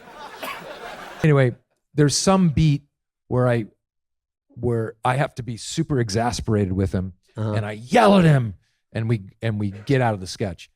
And Norm comes running after, and he's like, "Hey, well, everything okay?" I go, "Yeah, why?" He's like, you seem kind of mad at me out there. I'm like, "No, Norm, we've done it. This is like the 4th time we've done the sketch." "No, but that time it just seemed like you really were mad at me for some reason." I said, "No, we're good." That's very Norm right So there. funny. That's his Yeah. sense of humor. Yeah, you seemed kind of mad there for a moment, right? But he was not. I don't think he was doing a bit. He wasn't doing He a might bit. have. He might have been serious that you were screaming. He was very sensitive He in was that way very too. shaken. Yeah. And then Because you can commit hard, and you probably scared him. That's all the time we have. Good night. Would you get that off me? Another great Norm story has nothing to do with Trebek. Was, and Catan told me about it. They were on a flight together, back LA to New York. Chris had taken off his shoes, and he can't find his shoes. They're about to land, can't find his shoes. He's going to the flight attendant. Have you seen my shoes? I took them off. It's like, I don't know. He's like, Catan's like, Norm, come on. You took my shoes. No, I didn't. I didn't take your shoes. Why would I take your shoes? It's the stupidest thing I've ever heard. I would never. He's like, come on, give me back my shoes. I know you took them. I know. Norm's like, I don't know what you're talking about. Catan has to walk through JFK. With no shoes? With no shoes, just in his socks. An entire season goes by, and then Catan and Norm are jousting back and forth about something. They used to joust a little bit. And then Norm finally goes, oh yeah, and one other thing, I did take your shoes. That flight in November. Flight November. I took them, I threw them in the trash can, just so you know. Yeah, because I saw his shoes there, right? And I kind of grabbed his shoes. So yeah, you were right. I he used to give shoes. Catan so much shit. I know. Oh my God, yeah. He was tough. Hall of Fame broadcaster Harry Carey, everybody.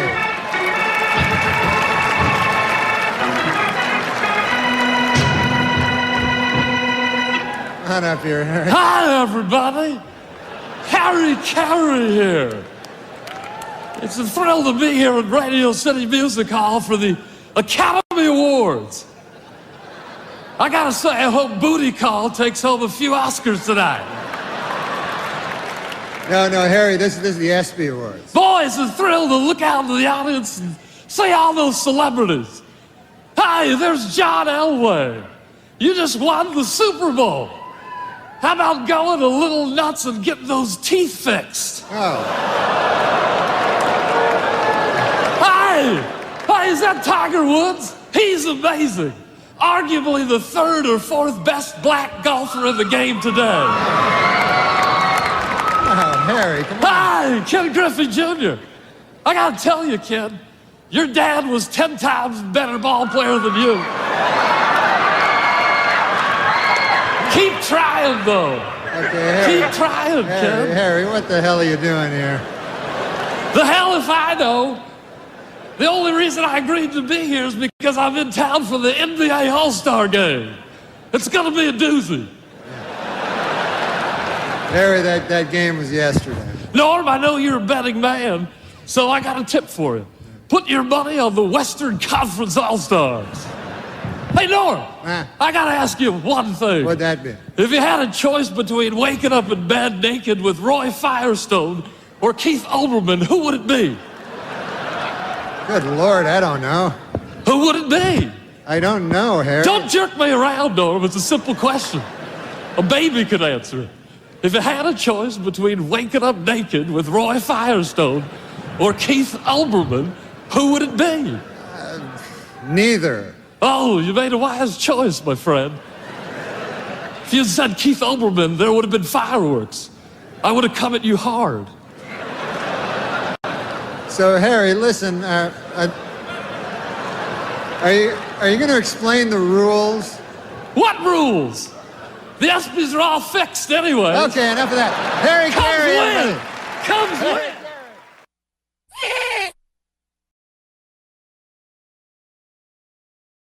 Is a baseball legend and a dear, dear friend of mine. Please welcome Hall of Fame broadcaster Harry Carey. Hi, Harry.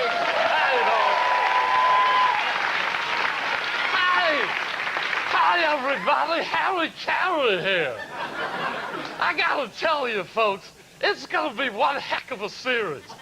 These are two fantastic ball clubs with outstanding pitching. Well, Harry, what can you tell us about Atlanta? Oh, Atlanta's a beautiful city. Many consider it the jewel of the South. You know, it's in Georgia.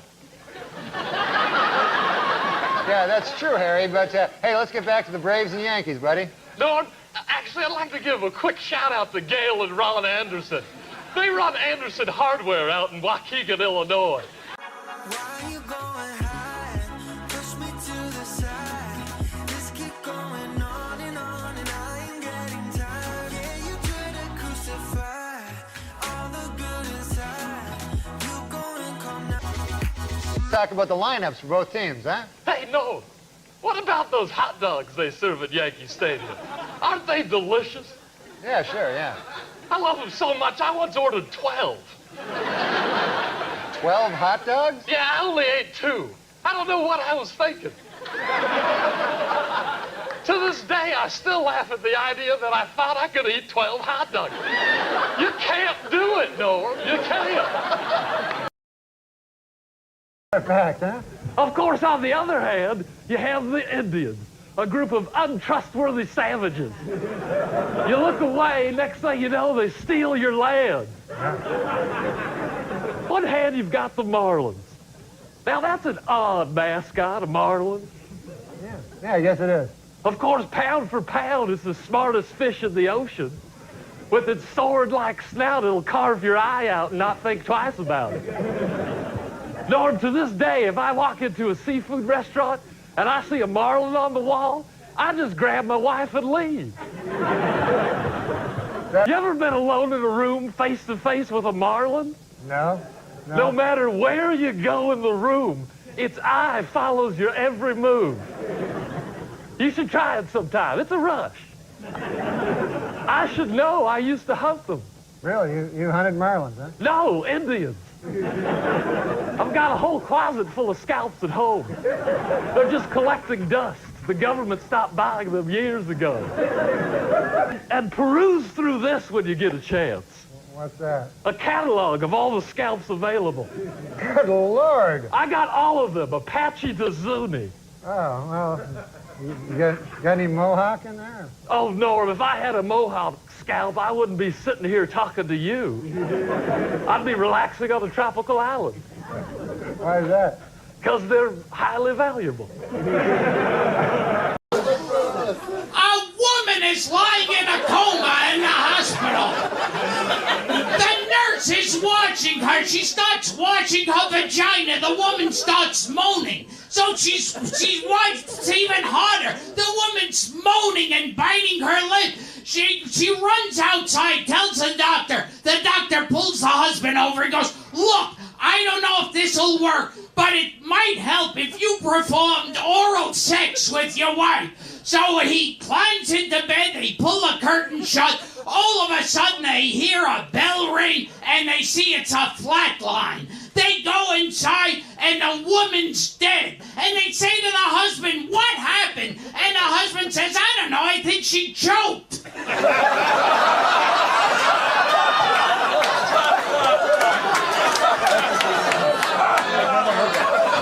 Because he had his dick in her mouth. And now George is sitting there going, "Well, that's a good way to die with a cock in your mouth."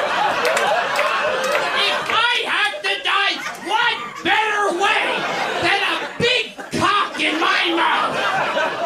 I can't imagine everyone has to die, but boy, a cock in the mouth, you can't ask for better than that.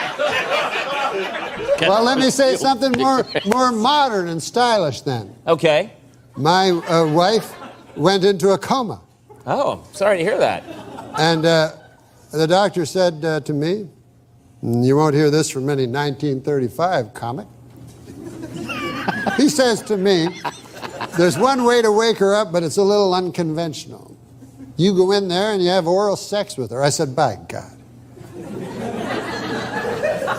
He says, "I've seen it work." I said, "Well, I'm willing to try." So I go in there, I'm in there about 5 minutes, and I come out. I said, "Doc, she's choking."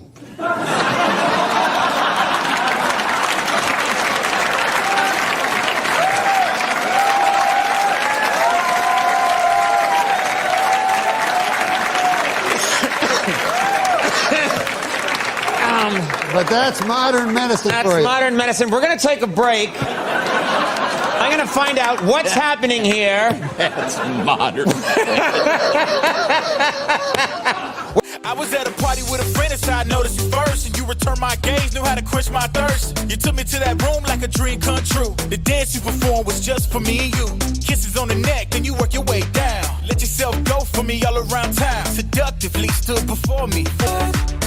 We're going to take a little break here. Here's a message from the good people at Bosco Chocolate Syrup. We'll be back. More Norm MacDonald after this.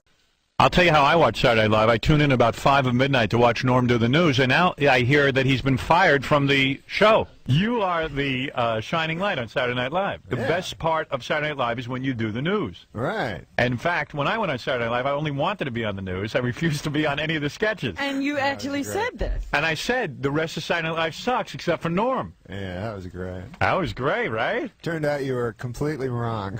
According to the experts. It was like over the holidays, it was... what holiday was that? The Christmas. Oh, okay. Go ahead. All right, just be clear. Over the Christmas holidays, I was... Where were you? Were you at home? I was in Los Angeles, and then... With your wife?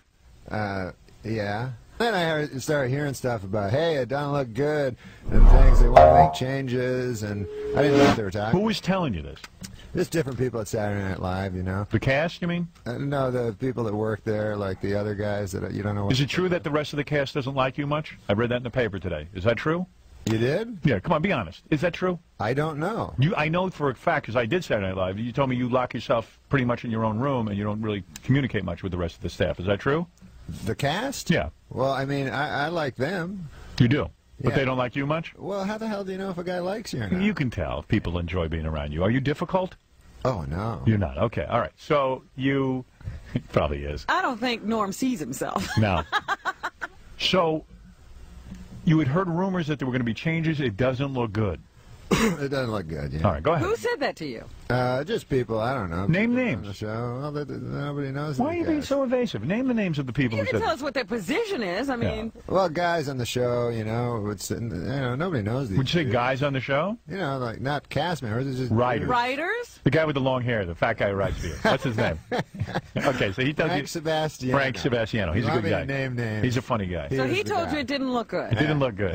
Yeah. So then, But you got to see Frank Sebastiano to know that you would not put any credence in anything he said. okay. All right, go ahead. So Frank Sebastiano keeps telling me it doesn't look good, and I'm going, that's just Frank, you know. Yeah, he don't know anything. Right? He don't Yeah, know right, anything. right. So, then, you know, and plus everybody's always saying that to me. Hey, things don't look good. Right. You even say things don't look good. Yeah, right. people don't like you, and I go, I don't know, what? Who cares, right? Can't believe that people don't like you. But go ahead. So then when I got back there this week, right?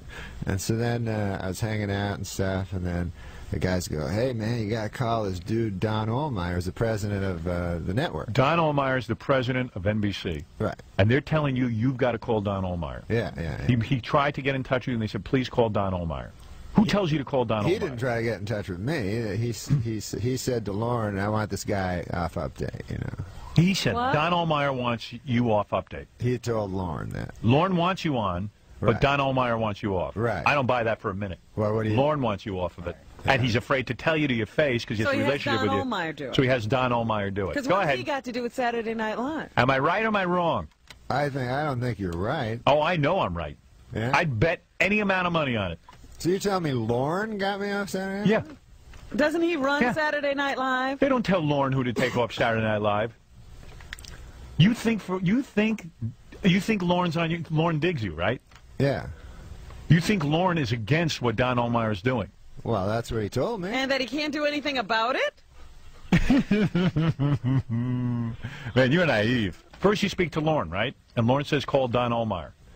Yeah, he said, you know, you should call Don and... When has any staff member had to call Don? Lauren's the guy in charge of Saturday Night Live. Why do you have to call Don Ohlmeyer? Well, he's like apparently I don't even know what the guy is. Yeah. He's the president of the whole network. Yeah, but when any other instructions about what you're doing happened, where did they come from? In my...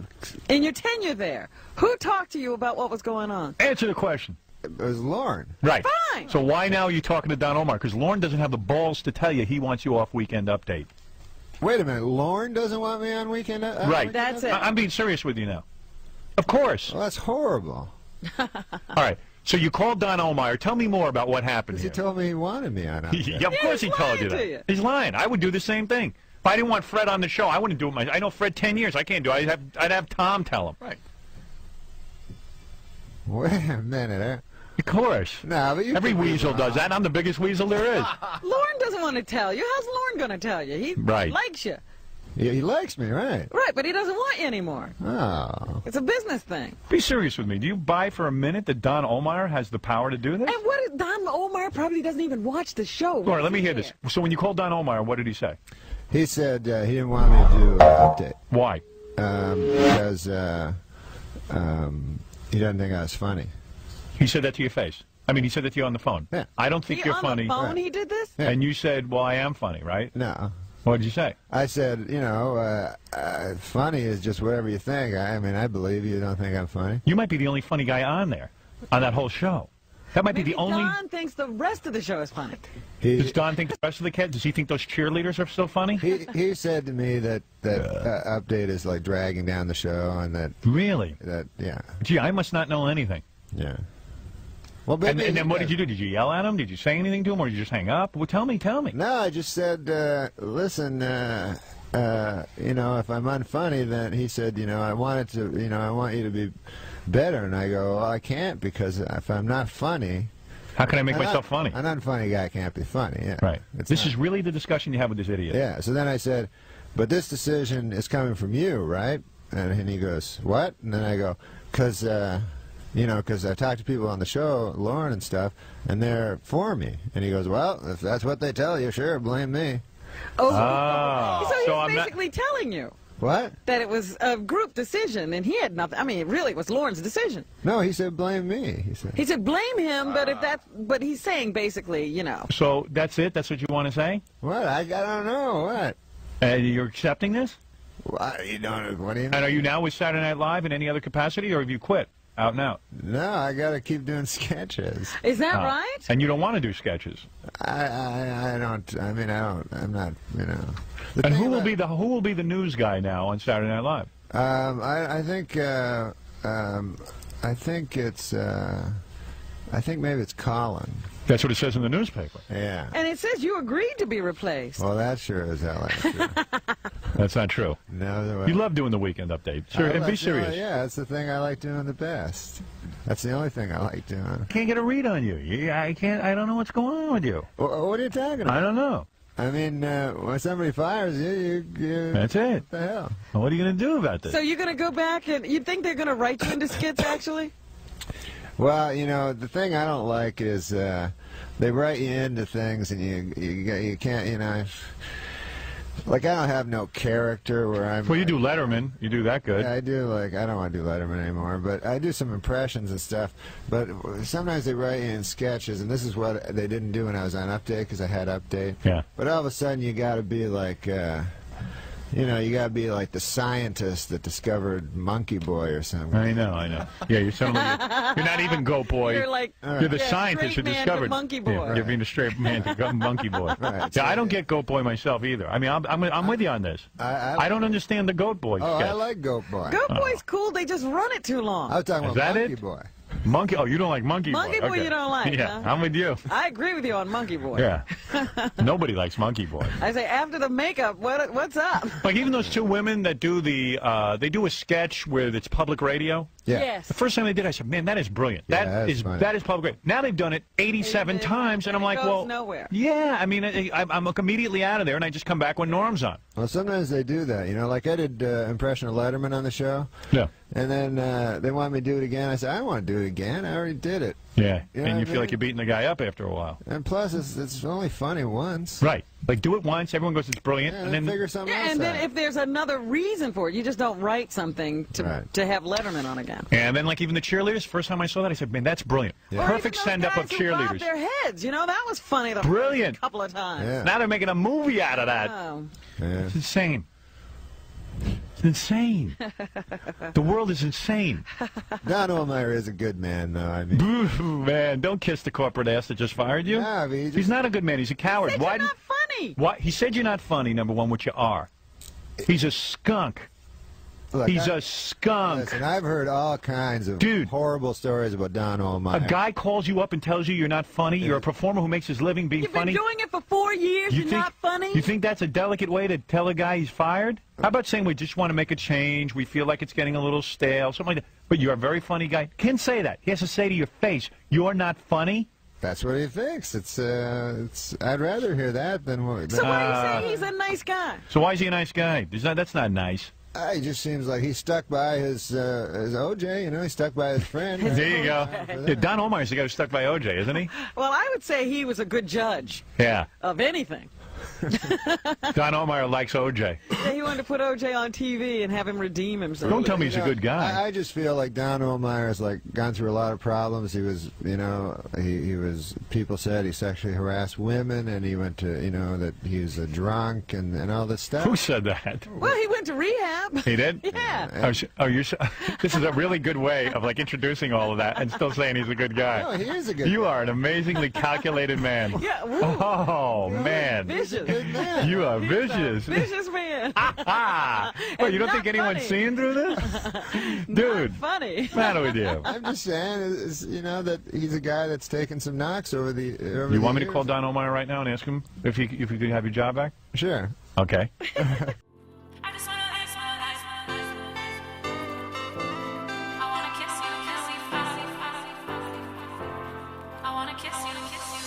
You told me that we should go our separate ways, but now you're back, begging for a place to stay. Oh, it's not right.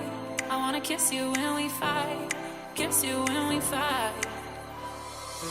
Hit the road, babe. I don't wanna see no mess you make. I don't wanna hear about your mistakes. I just wanna live my life without you. So have a nice day. Close the door and be on your way. Not much else I don't wanna say. I just wanna live my life without. They say revenge is sweet. Bob Saget and Norm MacDonald are hoping it is also funny. Saget makes his feature film directorial debut. MacDonald his writing and starring debut in Dirty Work.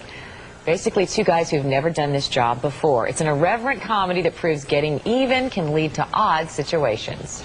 Sort of like Ghostbusters. Yeah, a little bit, but there's no ghost. Just hookers and trunks. Hookers and trunks. Which is good programming in the morning for your family. You've never done this before. You've never done this before. Nervous at all? Hookers and trunks, or you mean the movie thing? Big, funny directorial debut, comedy, you, starring role. Yeah. A lot of pressure. Yeah, I'm nervous. No, you're not. No, I'm not, because I take the Xanax. 3-4 cases a week, isn't it? No, I sell it to him. Do you? No. Tell me about the movie. Actually, he's a very, very funny man. The movie? Oh, I'm sorry, I got crazy. I was reading that. The movie is two guys that start a revenge for hire business because one of their dads, Jack Warden, needs a heart transplant. He's my dad, too. He's both of our dads. You can't say that, though. That's secret information. Oh, yeah, that's the big plot twist. Yeah. So, we give that away later. Let me tell you how The Exorcist ends now. Silence of the Lambs, they kill that guy. Revenge. What do you know from revenge? Do you have any experience in your own life with revenge? Yeah, I always think up revenges to get back at guys. Like if they screw me over, if they do something mean, you know. Really? Oh, all the time. Like this one guy, man. He would always like, "What's that? What do you got there?" A little article about you in a little feud with another network. Oh yeah. There's this character over on the NBC. He's the president, and he hates me. And why? He doesn't think I'm funny. Sorry, I shouldn't be laughing if you're not funny. No, yeah, I am funny. Yeah. He's very funny. I think he just doesn't know you. He's a jackass. What about Dirty Work, though? What about Dirty Work? Can I have that? Yes, matter of fact, yeah. That's a good thing. Okay, he shot to national attention as the wittiest Serbic anchor of Weekend Update on Saturday Night Live. Now he's starring in a brand new movie out called Dirty Work. Here's Norm MacDonald.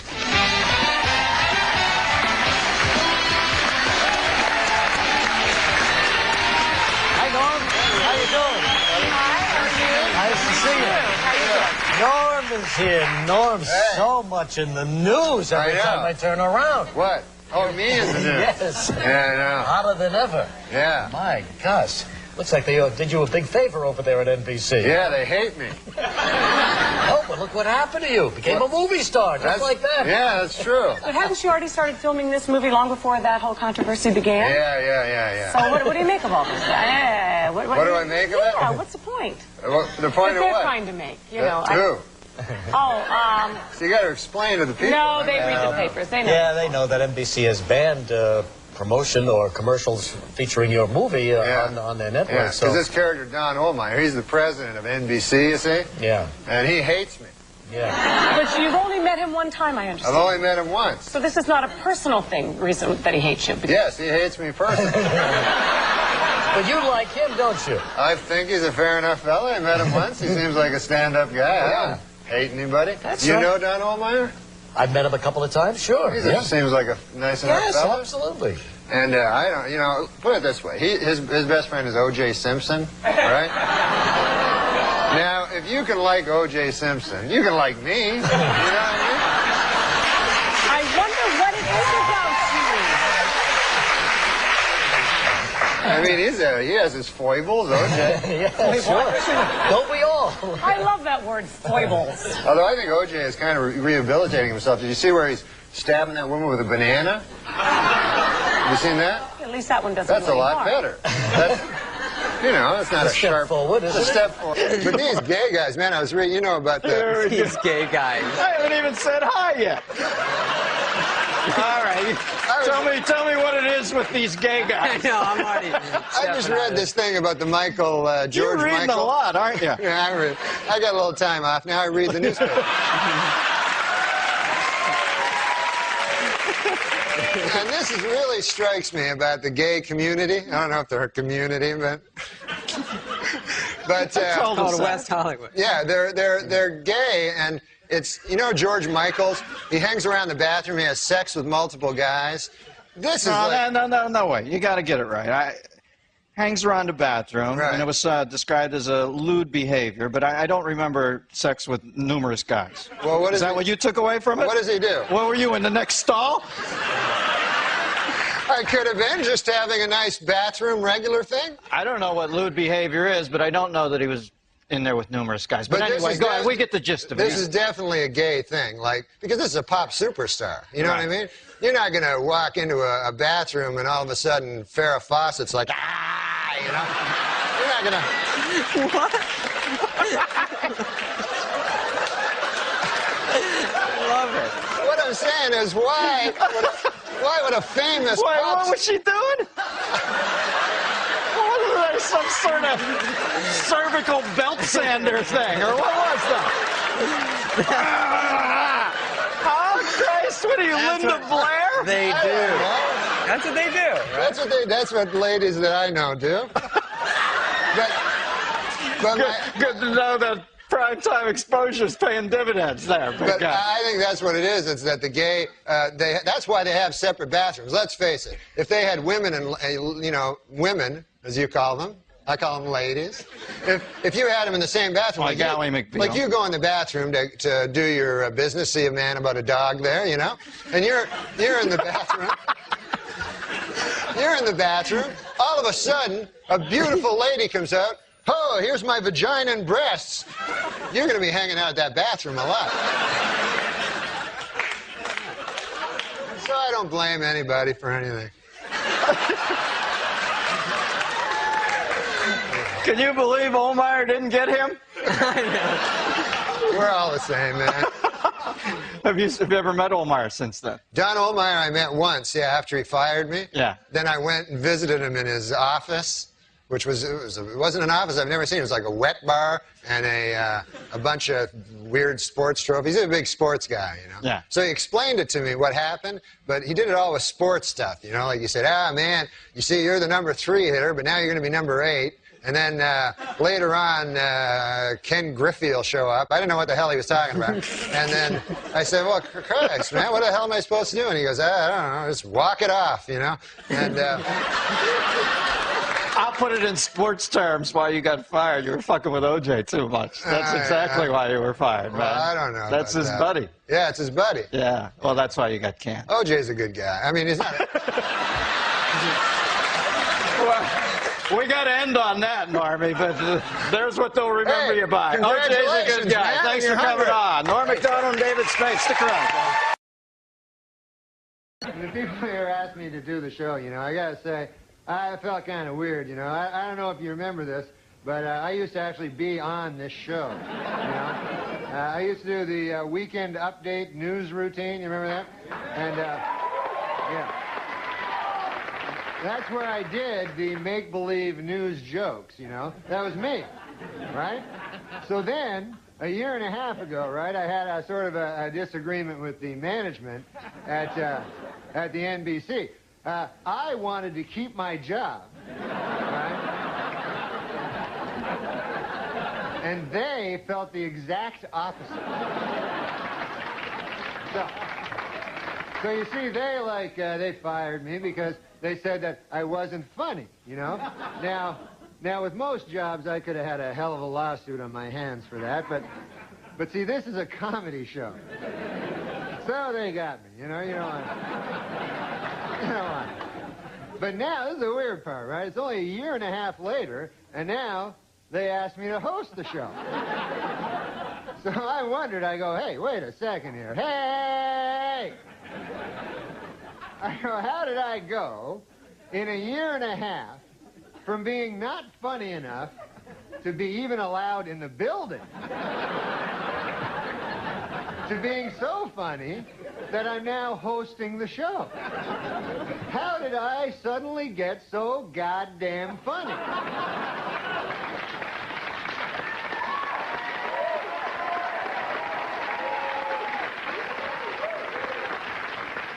It was inexplicable to me, because a year and a half, let's face it, is not enough time for a dude to learn how to be funny.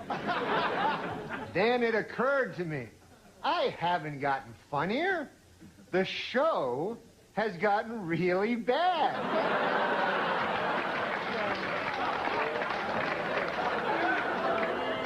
So yeah, I'm funny compared to, well, you'll see later. Okay, so let's recap. The bad news is, I'm still not funny.